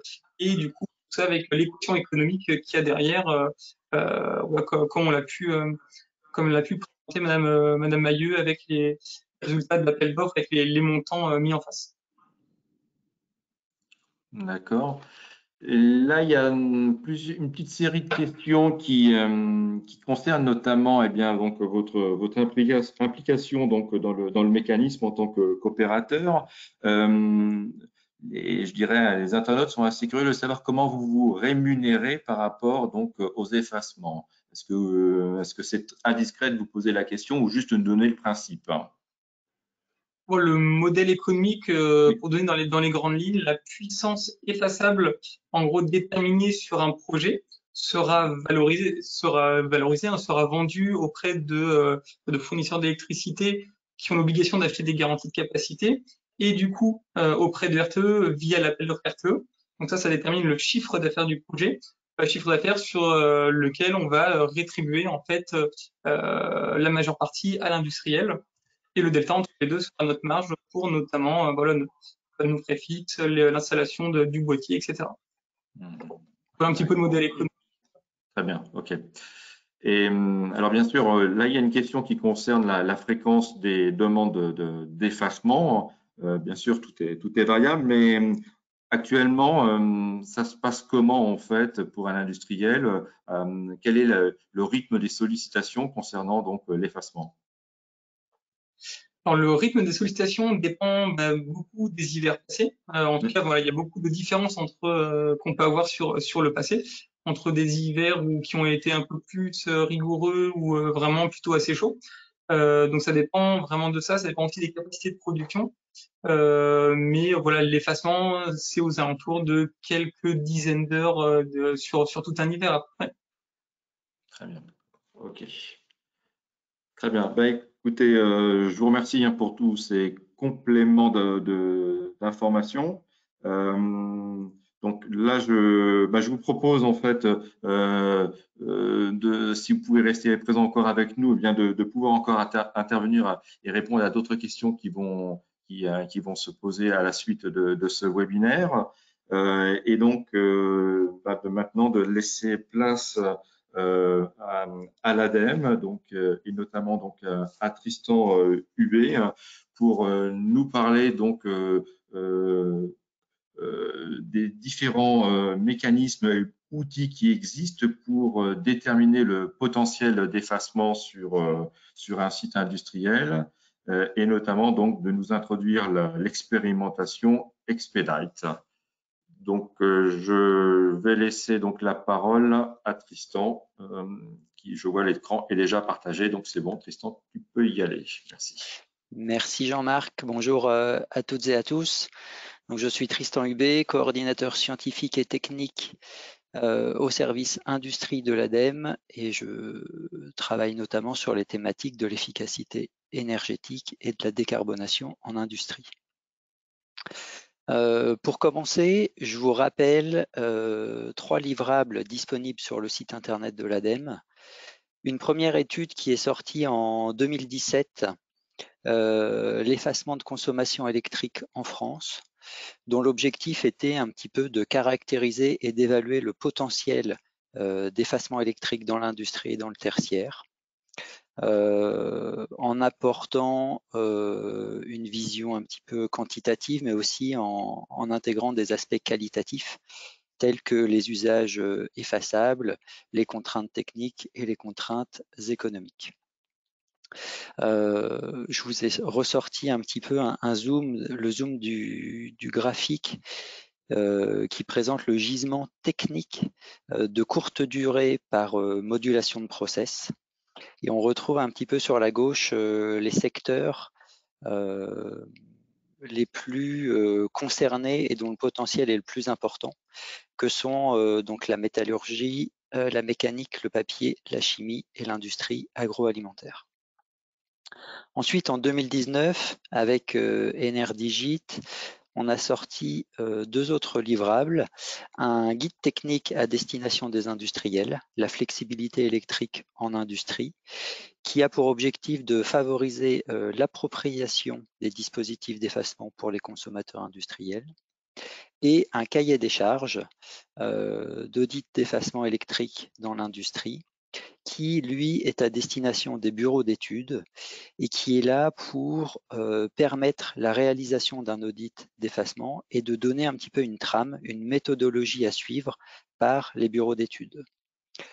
L'objectif est bien de permettre au bureau d'études d'identifier un petit peu les données à récupérer sur le site industriel, la méthode d'analyser ces informations et une méthode pour déterminer l'effacement électrique du site industriel. En parallèle, on a lancé l'expérience intitulée Expedite. Et l'objectif de cette initiative, c'est bien de structurer des méthodologies qui seront testées et qui sont testées sur sites industriels afin de les challenger et de les consolider. Et l'objectif final, c'est bien d'arriver à un cahier des charges robuste. Cahier des charges qui sera disponible sur les dispositifs ADEME. Donc l'ADEME finance les études et l'ADEME fait appel à des industriels volontaires pour tester les méthodologies sur leur site. On retrouve 4 expérimentations. Chaque expérimentation est portée par un bureau d'études ou par un groupement de bureaux d'études. La première expérimentation concerne la définition de trajectoire d'investissement bas carbone, c'est-à-dire quels sont les investissements nécessaires à l'entreprise pour atteindre les objectifs de la SNBC et comment prioriser ces différents investissements. La seconde expérimentation concerne l'étude du mix énergétique sur le site industriel en vue de décarboner les consommations du site. Et la troisième expérimentation, l'objet de ce webinaire, concerne l'audit d'effacement électrique sur site industriel. Et l'objectif, c'est bien de tester et de consolider sur une petite vingtaine de sites la méthodologie à suivre pour déterminer la flexibilité électrique du site. Vous voyez qu'il y a 7 plus 10, c'est qu'il y a eu lors de la dernière relève des appels à volontaires des entreprises, seulement 7 entreprises s'étaient manifestées à juin 2022. On a donc relancé un petit peu une communication dédiée pour augmenter ce panel de volontaires. Et cet appel à volontaires s'est réalisé en septembre et ça a été un franc succès, notamment de par la communication dédiée, mais surtout de par la forte actualité du sujet. Donc on a reçu plus d'une cinquantaine de candidatures et une dizaine d'entre eux seront lauréats pour tester la méthodologie chez eux. Les lauréats ont été sélectionnés en fonction du gisement technique potentiel, puisque l'objectif final, c'est bien de pouvoir tester la méthodologie sur site et de consolider le cahier des charges. Et la quatrième expérimentation concerne les achats d'énergie décarbonée. Pour finir, avant de laisser la parole à Stanislas Blanchard du bureau d'études Akajoule, qui pilote ce lot 3 avec le consortium de bureaux d'études Akajoule, Enerdigit, OPO et OID. Je tiens à vous présenter un petit peu l'objectif vraiment final. C'est que dans la réflexion de la refonte de la directive efficacité énergétique et de l'audit énergétique réglementaire qui sera mis à jour à partir de janvier 2024. Côté ADEME, on souhaite intégrer la réflexion de la flexibilité électrique et du potentiel d'effacement électrique dans cet audit. C'est-à-dire que le bureau d'études qui réalisera l'audit énergétique soit capable d'estimer en première approche un petit peu le potentiel d'effacement électrique du site et si tel est le cas, alors de diriger l'industriel vers un opérateur d'effacement. C'est pourquoi cette action rentre pleinement dans Expedite et on espère sortir un cahier des charges mis à jour et consolidé de par l'expérimentation sur site d'ici la fin de l'année 2023. Voilà, merci à tous. Stanislas Blanchard, je vous laisse la parole pour poursuivre sur l'expérimentation du lot 3 d'Expedite.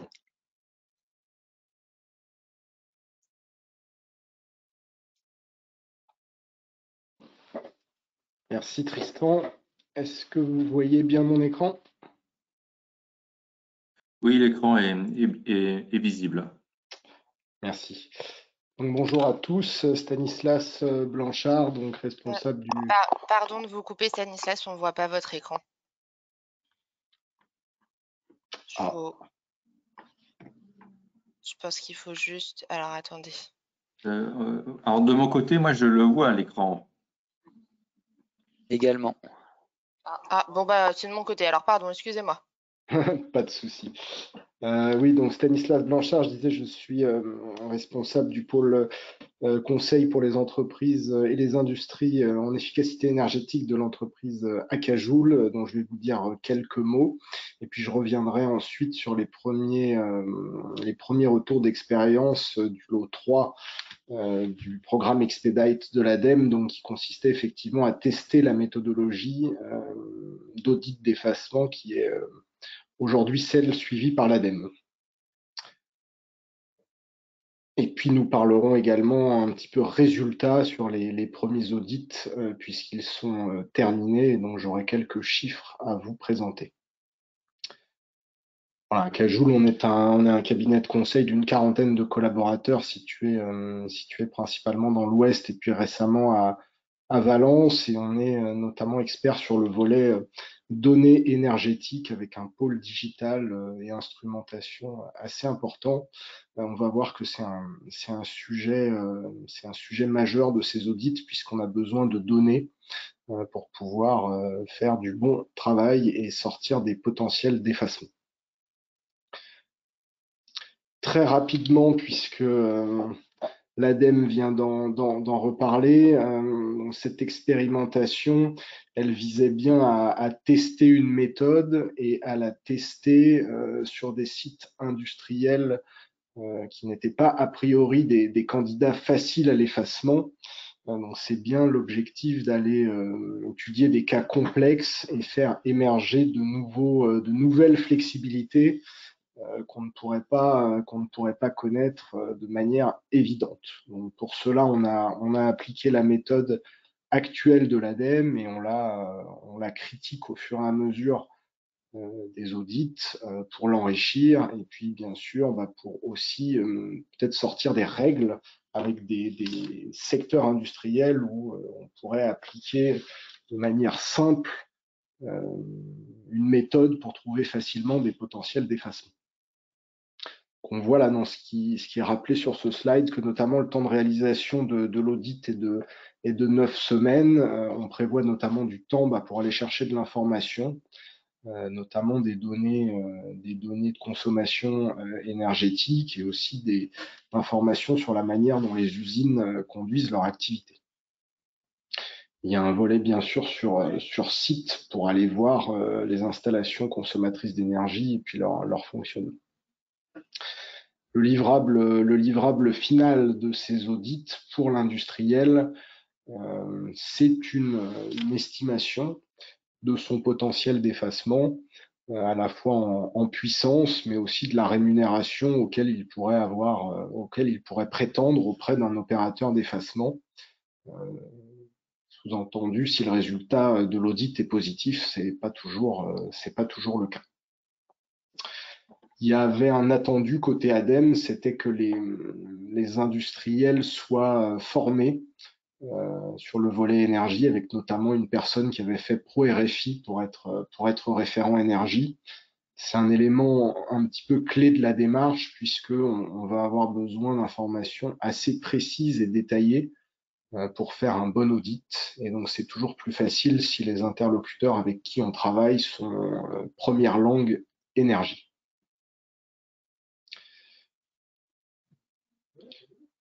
Donc, si on revient sur l'expérimentation à date, il y a plusieurs éléments importants qui ressortent déjà. Tristan en a parlé, effectivement, l'actualité récente sur le marché de l'énergie a suscité de nombreuses candidatures sur la dernière relève. Donc en ça, on pourrait dire que le pari de l'ADEME est réussi puisqu'on a eu en termes de secteurs industriels représentés dans l'expérimentation des secteurs assez variés. Donc on aura, nous, de la matière pour produire un bilan qui aura du sens.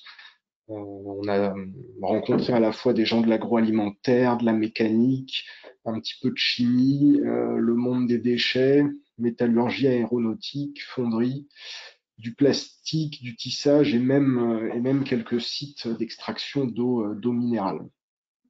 Donc avec en synthèse plus d'1 TWh quand même de consommation si on somme l'ensemble des sites qui se sont portés volontaires à cette expérimentation, donc quand même une consommation électrique représentative et un panel assez variable puisqu'on avait des sites qui se sont inscrits de très petits à très grands, hein. Je vous ai mis les minimums dans ce tableau, donc on voit des candidats de quelques centaines de kilowatts jusqu'à 50 mégawatts de puissance souscrite, et également en énergie de très petits consommateurs à presque 190 gigawattheures par an. Donc un panel vraiment large de candidats. L'autre élément, c'est que dans les dossiers qui nous ont été soumis, et sous la pression, je pense à la fois combiner des prix de l'énergie qui augmentent et puis de l'actualité et des craintes sur l'approvisionnement, on voit que dans les dossiers qui ont été déposés, il y avait déjà un travail préliminaire des industriels qui avait été fait pour identifier des usages qui leur paraissaient pertinents. Il y en a qui avaient même été à déjà faire des essais de coupure au sein de leur site pour avoir une première idée de leur potentiel. Donc on a poursuivi ce travail avec eux. Et un autre enseignement, c'est que ce travail, il a été fait en intégrant du process, donc des lignes de production, donc vraiment le cœur de l'industrie et pas uniquement sur finalement les utilités qui sont un petit peu autour du process. Donc avec vraiment la volonté d'arrêter une partie des usines tout en continuant son activité sur le site. Le dernier enseignement, c'est que c'est un mécanisme qui est quand même assez mal connu du grand public au sens large, donc de l'ensemble des industriels. Donc le webinaire auquel on participe aujourd'hui, je pense, est une bonne chose. On a eu, nous, dans les dossiers, effectivement, des gens qui avaient du mal à différencier l'effacement vert, volontaire et rémunéré, donc ce qu'on étudie là. D'autres pratiques, de l'effacement gris d'abord, mais également de la sobriété, de l'efficacité. Là, on recherchait vraiment à effacer de la puissance pendant un temps donné. Ça a nécessité un travail de cadrage d'un certain nombre d'audits. Et je pense que ce sera un des enseignements de l'expérimentation, c'est que ce cadrage sur les cas compliqués restera nécessaire. Si on en arrive maintenant à la conduite des audits, et dans les éléments intéressants, il y a la phase collecte des données, sur lequel on a eu pas mal d'enseignements. Le cas principal et le cas qui a très bien fonctionné, c'est les entreprises qui sont soit ISO 50001, soit qui avaient déjà fait des audits énergétiques ou des études énergie et donc qui se connaissent bien, avec soit du sous-comptage télé-relevé présent sur le site, ou qui avaient déjà réalisé des campagnes de mesure. Là, on a eu de l'information en quantité suffisante et de qualité suffisante pour faire des analyses poussées. Chez les sociétés un petit peu moins matures, on a été obligé de mettre en œuvre des campagnes de mesure, mais on y allait un petit peu à tâtons. Voilà, l'entreprise ne se connaissant pas bien, elle avait du mal à aiguiller, et même avec l'aide de l'expert, à être aiguillée sur les bons usages à mesurer. Il y a un petit peu finalement deux vitesses dans les audits qui ont été un petit peu constatées entre ceux qui avaient déjà un certain niveau de maturité et les autres. Alors, donc cette phase de récupération de données, elle est primordiale, elle doit être à la fois réfléchie avant le démarrage de l'audit et puis intégrée dans le planning. Ça peut prendre du temps d'aller extraire des données au format 10 ou 5 minutes de la GTC, mais c'est un indispensable pour la suite. Voilà, et assez clairement, il n'est pas pertinent de s'appuyer sur des données théoriques. On l'a fait sur certains cas et l'écart entre la théorie et la réalité s'est avéré très très important, donc pas pertinent à être utilisé. J'ai mis là l'exemple de plusieurs fours plaqués à 800 kW et qu'un industriel pense être d'importants consommateurs et qui en fonctionnement nominal appelle en fait à peine 40 kW électriques. Donc un assez petit usage, contrairement à ce qu'il imaginait. Dans le déroulement de l'audit, on a finalement 3 phases avec 3 besoins d'information. Une première phase d'analyse préliminaire, je le disais, qui est grandement facilitée si on a déjà fait un audit ou une revue énergétique. Un travail d'entonnoir, hein, finalement, pendant lequel on va cibler des consommateurs réguliers et si possible des consommateurs qui représentent une puissance significative par rapport à la puissance souscrite du site. Puisqu'effectivement, il faut que l'effacement puisse être constaté sur la courbe de charge par le réseau. Donc il faut que les équipements qu'on va étudier, ils représentent un volume assez important de puissance par rapport au total du site. Dans la méthode, c'était 30% qui était indiqué. Bon, on a des cas qui ont été jugés pertinents entre 20-30%. La valeur sera peut-être revue à la fin de l'expérimentation. Donc concrètement, si vous avez 1 mégawatt de puissance souscrite, il faut identifier environ 300 kW de flexibilité qui vont pouvoir être activables. En dessous, le modèle économique et puis le modèle technique sera plus difficile à trouver. Dans les phases 2 et 3, on récupère d'abord les données de consommation énergie. Donc là, pour se connaître, hein, j'en ai parlé, les profils de consommation idéalement en point 10 minutes. Et ensuite, les flexibilités. Ces flexibilités, aujourd'hui, elles sont essentiellement détaillées lors d'entretiens. Avec une particularité par rapport aux audits plus classiques, c'est qu'on ne parle pas qu'au monde de la technique, mais on va intégrer dans ces entretiens le service production, le service méthode, éventuellement le service environnement pour certaines installations de traitement de fumée, par exemple. Et on va avoir besoin de leur aide pour classer finalement les contraintes du site et bien lister finalement l'impact des flexibilités qui vont être regardées. Ça peut être un impact financier, hein, j'arrête un poste, je sais pas, une équipe de 3 personnes pendant quelques heures. Ça peut être un impact sur les rejets si on arrête une station de traitement des eaux pendant un temps donné. Voilà, dans les plages de fonctionnement autorisées, bien entendu. Donc je vous ai relisté là synthétiser les impacts sur la méthode.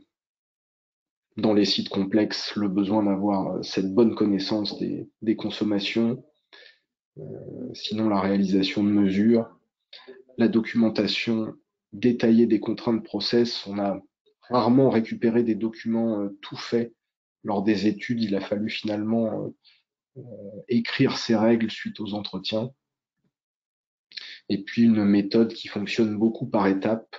On pourrait le dire la méthode de l'entonnoir. Voilà, on regarde assez large au début et puis au fur et à mesure, on élimine des usages sur lesquels les contraintes sont trop importantes pour que les flexibilités soient jugées pertinentes.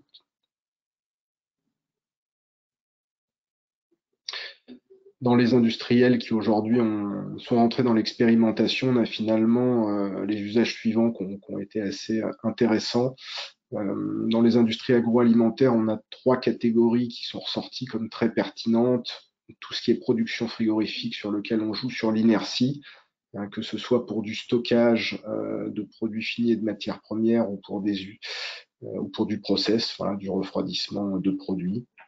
Les stations de traitement des eaux, et puis d'autres usages là qui peuvent être assez variés, par exemple les pompes à chaleur haute température, quand il y a des moyens soit de stockage, des capacités de stockage, soit des chauffages d'appoint qui peuvent être activés. Dans les autres secteurs, on a retrouvé essentiellement des fours avec tous leurs auxiliaires. Donc dans auxiliaires, on met à la fois les systèmes de refroidissement et les systèmes de ventilation, les systèmes de commande, ce qui peut faire une puissance importante, les étuves et puis également les autres usages qu'on a pu étudier. Donc ces 3 catégories dans chacune des industries ont amené des capacités d'effacement significatives. On verra les résultats un petit peu plus loin. Un des points clés de la méthode, c'est que des essais ont pu être réalisés lors des audits par les sites sur 2/3 des études terminées à date, et c'est assez important pour des usages où la théorie ne permet pas d'être sûr à 100% du résultat de la baisse de puissance qu'on envisage. Donc, ça a été des essais qui ont été pertinents et qui ont pu permettre de fiabiliser les résultats et d'identifier précisément la puissance arrêtable et le temps pendant lequel elle était arrêtable. Il y a quelques exemples des cas qui ont pu être regardés. Donc, on voit là, pendant 2 ou 3 heures, des essais de puissance, d'arrêt de puissance qui ont été faits lors des audits. Il y a plusieurs cas de figure. Il y a le cas où on arrête totalement l'usage. Donc, finalement, c'est le cas facile à estimer. Là, on était sur des cas où on baissait finalement le besoin et on n'était pas certain de l'impact de la baisse du besoin. Par exemple, si on prend le graphe de gauche, on est sur une boucle process d'eau glacée dont l'industriel a laissé dériver la température dans la plage autorisée par son process, et il ne savait pas si ça allait complètement arrêter la production frigorifique et combien de temps ça allait, finalement, l'inertie allait lui permettre de maintenir la production à l'arrêt. Donc, en faisant l'essai, on a pu avoir accès à des valeurs fiables.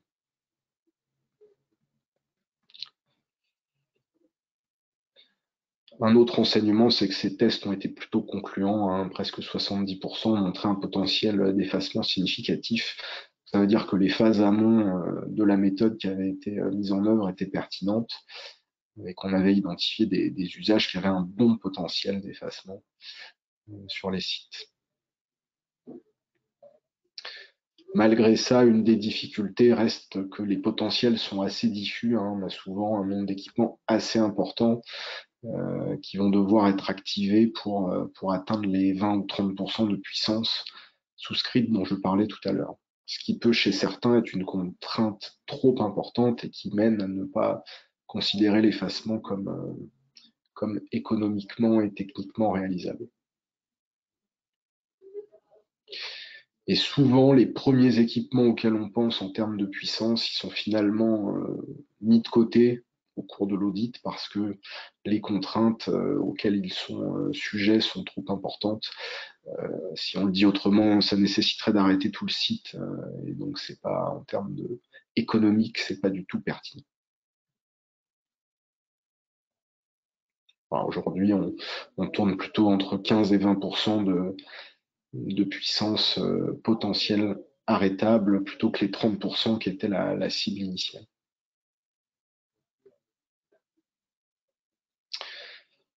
Un autre enseignement important que nous a montré tout ça, c'est qu'il faut bien connaître sa distribution électrique.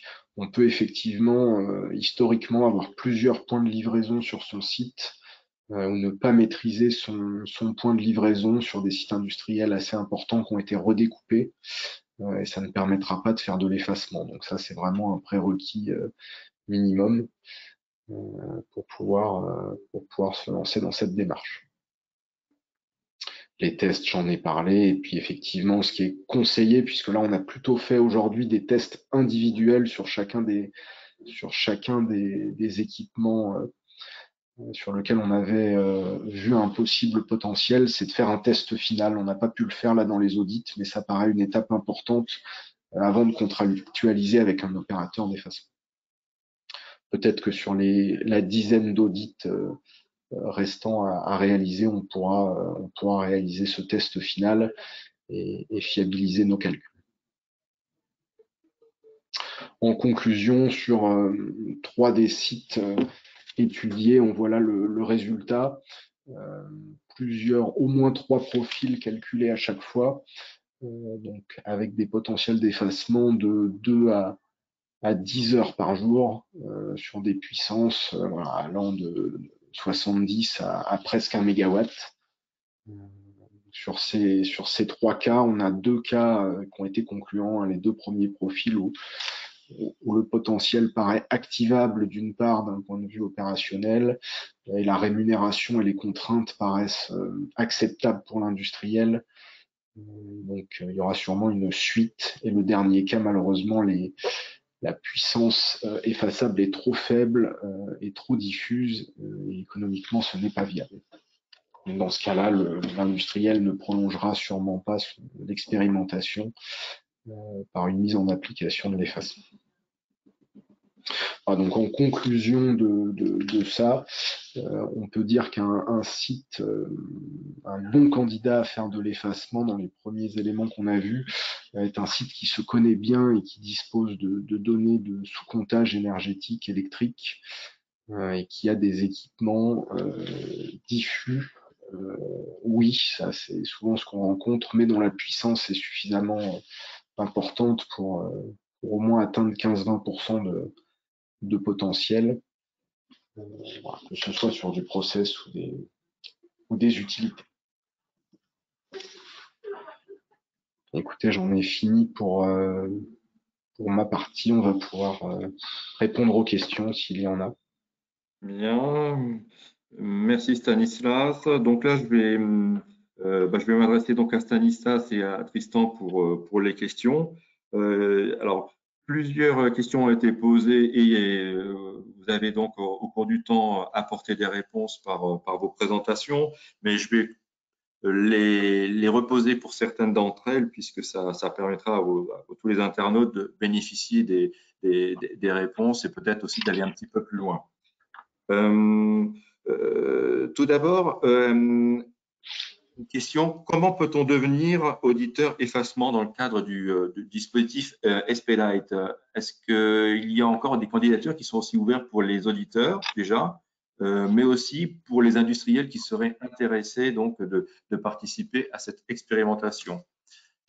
Alors, l'expérimentation est lancée. On a sélectionné des bureaux d'études en 2021.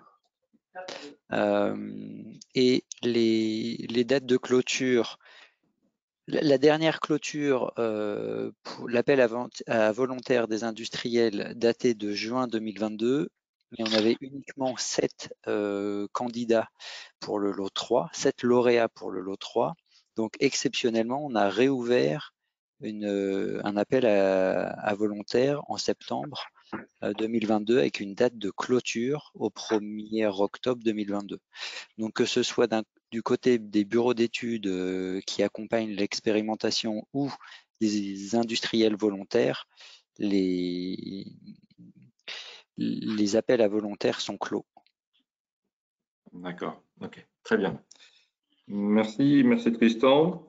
Alors, il y a une question qui concerne l'instrumentation sur site, notamment qui est rendue nécessaire pour évaluer donc ce potentiel de flexibilité. C'est un point que vous avez détaillé, mais est-ce que vous pouvez quand même revenir sur cette nécessité ou est-ce qu'il est obligatoire systématiquement de mettre de l'instrumentation sur site? Est-ce que vous pouvez aller un petit peu plus loin sur ce sujet, s'il vous plaît? Oui, bien sûr. On est d'accord qu'un des prérequis de l'expérimentation, c'est qu'on allait sur des sites où les cas n'étaient pas, entre guillemets, évidents. Voilà, si vous avez, je prends le cas du broyage, par exemple, une activité de broyage, et que vous avez un broyeur de 900 kW pour 1 MW souscrit, entre guillemets, il n'y a pas besoin de faire de sous-comptage. On peut se baser sur des calculs théoriques pour arriver au résultat. Dans les cas sur lesquels on a travaillé, là, on est sur un potentiel qui est plus diffus avec soit plusieurs équipements, soit même plusieurs ateliers où on va aller en étudier certains qui paraissent être de bons candidats. Ces ateliers, ils peuvent comporter plusieurs machines. Dans les dossiers qui nous ont été soumis, il y avait de 5 à une centaine d'équipements que les industriels avaient pré-identifiés comme étant des candidats à l'effacement. Il ne serait pas pertinent de venir prendre des hypothèses de fonctionnement théoriques sur tous ces équipements. Ce serait vraiment un travail d'approximation dont les résultats ne seraient pas garantis. Et on est d'accord qu'il y a une pénalité si on ne s'efface pas. D'où le fait de travailler avec des données fiables et donc d'avoir du sous-comptage, donc soit fixe de l'instrumentation qui existerait à date chez l'industriel, sous compteur électrique et un système de télérelève puisqu'on a besoin de profils. Donc il faut que les compteurs soient télérelevés et qu'on puisse avoir un historique des données, Alors, idéalement, sur une année de production. Après, on a pu travailler voilà, dans les industriels qui étaient présents avec des fois seulement quelques semaines de mesures, puisque le matériel était assez récent sur le site. Sinon, on peut effectivement, lors des audits, déployer de l'instrumentation sur site, mais ça fonctionnera bien chez les sites où, voilà, où le nombre de mesures à réaliser n'est pas trop importante, puisque ça prend du temps de faire ces mesures, et ça nécessite un matériel, ça nécessite beaucoup de matériel. Donc idéalement, avoir du sous-comptage fixe qu'on utilise, que l'industriel utilise dans le cadre de son management de l'énergie, dans le cadre de sa sobriété, c'est un plus pour faire ces études sur les façons. Et la connaissance du fonctionnement des procédés ou de la consommation des utilités est fondamentale. Il y a une question qui est revenue sur la notion de rentabilité du projet flexibilité, et notamment avec l'exemple que vous avez donné à partir d'un projet sur une puissance de 1 MW et notamment sur le seuil de 300 kW, de trouver une rentabilité avec un effacement d'une puissance de 300 kW par rapport à une puissance souscrite de 1 MW. Est-ce que vous pouvez nous le repréciser, en fait, pourquoi ce seuil de rentabilité de 300 kW par rapport à une puissance de 1 MW? Ouais, c'était par rapport notamment à la contrainte de voir la puissance effaçable côté réseau. Le risque, en fait, on sait que je ne vous ai pas forcément mis dans la présentation de courbe de charge, mais une puissance appelée d'un site industriel, au cours de la journée, elle va naturellement avoir des variations assez significatives en fonction des ateliers qui se mettent en marche, du nombre d'équipes qui travaillent, d'horaires d'ateliers de production différentes. Donc, au cours de la journée, la puissance va varier naturellement. C'est pas une droite plate au cours de la période qui nous intéresse, qui est 7h, 20h. Et du coup, il faut qu'on efface suffisamment de puissance pour que, malgré les variations constatées sur la courbe de charge, l'opérateur réseau puisse en toute objectivité, constater un vrai décroché de la courbe, comme vous a montré Energigit tout à l'heure dans son graphe. Et les 30% constituent aujourd'hui dans la méthode un petit peu la valeur basse pour être sûr de constater cette baisse. Autrement dit, que vous ne veniez pas couper l'atelier A pour faire de l'effacement et les gens de l'atelier B démarrent une production que vous n'aviez pas anticipée et on ne constate pas d'effacement sur votre courbe de charge. D'accord, ok, très bien. Là, il y a une question un petit peu plus générale qui englobe la flexibilité électrique, et donc le décalage de ces consommations, et notamment l'impact, on va dire, sur les salariés liés donc à certaines opérations qui sont reportées, décalées. Au cours de vos audits, est-ce que ces contraintes sociales ont bien été prises en compte et comment elles sont aussi acceptées par l'entreprise et par les salariés? Alors, sur les premiers audits qu'on a menés, elles ont été prises en compte. Donc, effectivement, on intègre à la fois le coût de la main-d'œuvre qui est éventuellement perdu si les gens doivent rentrer chez eux et sont payés, entre guillemets, à ne rien faire ce jour-là. Donc, c'est arrivé sur certains cas où l'industriel nous disait moi je mettrais les gens à ne pas travailler, donc finalement c'est du salaire perdu. On n'a pas été jusqu'à, la question s'est posée, mais on n'a pas été jusqu'à, par exemple, discuter avec les syndicats de salariés pour savoir s'ils acceptaient cette contrainte. Ça, finalement, on a estimé dans la méthode que c'était un travail à mener en interne par l'industriel après l'audit. Là, on évaluait techniquement si c'est faisable, économiquement, y compris l'impact sur les personnes et la main-d'œuvre, si c'est économiquement intéressant. En tout cas, on lui donne les éléments et l'industriel le juge. Et ensuite, il peut effectivement y avoir un travail de discussion avec ses représentants syndicaux ou les représentants du personnel, voilà, pour valider la mise en œuvre, soit le report des heures à un autre moment de la semaine de production. Il a notamment été évoqué sans qu'on le travaille jusqu'au bout, des primes éventuellement aux salariés qui accepteraient cette flexibilité dans leur cadre de travail, de dire l'entreprise va gagner une certaine somme en s'effaçant, eh bien j'en rétribue une partie aux salariés qui acceptent soit d'aller conduire d'autres machines que celles dont ils ont l'habitude, soit de faire d'autres tâches, soit carrément de ne pas travailler ce jour-là. Ça a été un petit peu discuté. Et pour compléter, voilà, c'est vraiment une excellente question. C'est vraiment un critère très important dans le choix, dans l'identification du potentiel d'effacement électrique et dans l'identification des moteurs ou des lignes de production qui font partie du périmètre effaçable. Donc c'est vraiment une question stratégique. Bien. Alors là, j'ai une autre question. Alors là, elle s'adresse peut-être à l'ensemble de nos intervenants hein, pour la réponse. C'est une question qui fait, qui évoque lorsqu'il y a eu un effacement de la consommation d'électricité et qu'après donc cet effacement, il y a reprise de l'activité.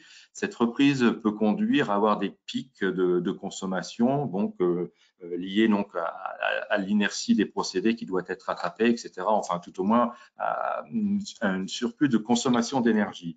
La question concerne est-ce que la rémunération de cet effacement prend en compte l'éventuel pic de consommation supplémentaire qui serait lié donc aux conséquences de l'effacement. Est-ce que quelqu'un veut répondre? Est-ce que j'ai été clair dans la façon de formuler la question aussi? Je ne sais pas, peut-être qu'Enerdigit pourront compléter, mais oui. C'est pris en compte un petit peu dans le schéma d'Anne Mailleux de RTE, c'est-à-dire que la plupart des effacements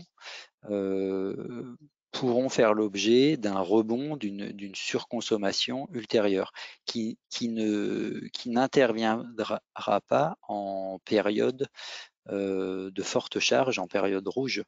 Donc comment c'est pris en compte économiquement, je ne sais pas, je laisse la parole à Enerdigit, mais en tout cas, le rebond fait partie inévitablement du dispositif de l'effacement. C'est exactement ça. Donc, il y a un petit report de consommation qui est à prévoir, qui est voilà, plus ou moins important en fonction des machines qui vont s'effacer. Après, ça prend en compte de la part de l'industriel dans l'équation économique, mais de la part des mécanismes des marchés, ce report n'est pas pris en compte. Donc, en fait, voilà, qu'il y ait un report ou non de consommation, en fait, voilà, la rémunération fixe ou variable est ce qu'elle est en fait en fonction des mécanismes et de la puissance effaçable. Okay. L'effacement est toujours, on va dire, un petit peu plus, toujours plus intéressant finalement par rapport à la différence du petit report.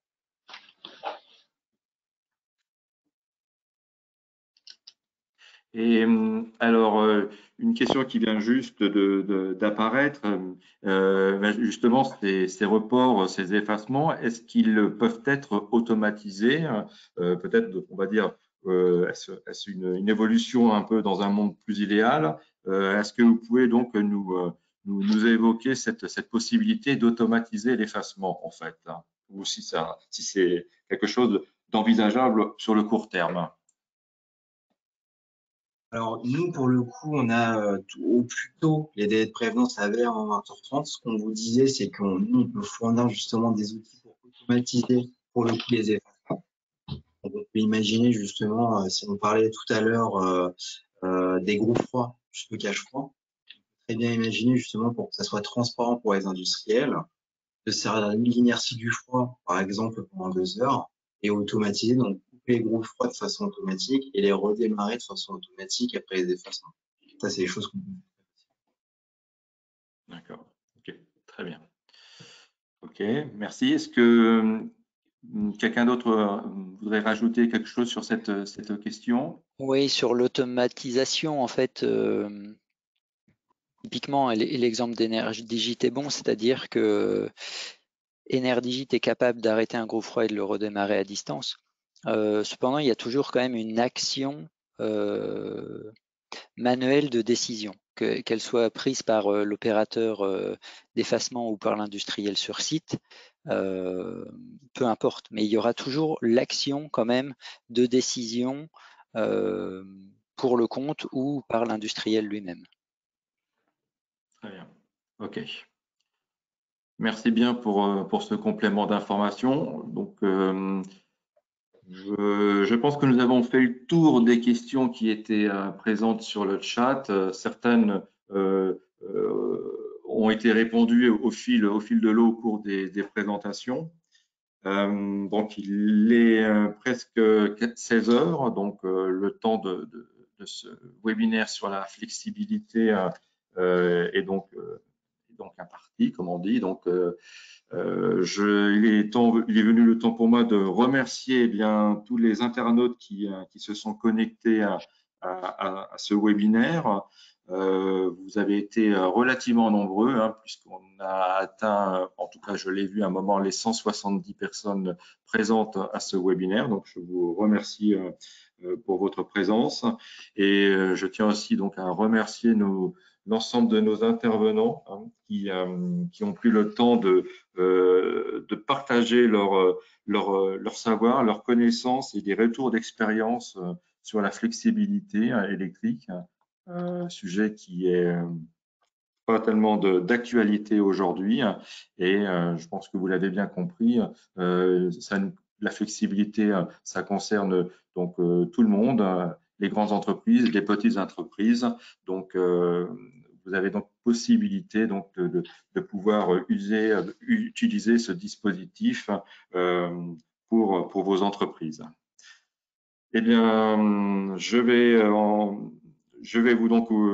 vous laisser retourner à vos occupations et encore une fois, je remercie à la fois nos internautes et nos participants pour ce webinaire et je remercie aussi la technique au niveau de la T2E qui ont pu donner la réalisation de ce webinaire à la fois par les invitations, mais aussi au niveau de la connexion des lignes entre les différents intervenants. Merci à vous tous et bonne fin de journée. Au revoir. Au revoir. Au revoir.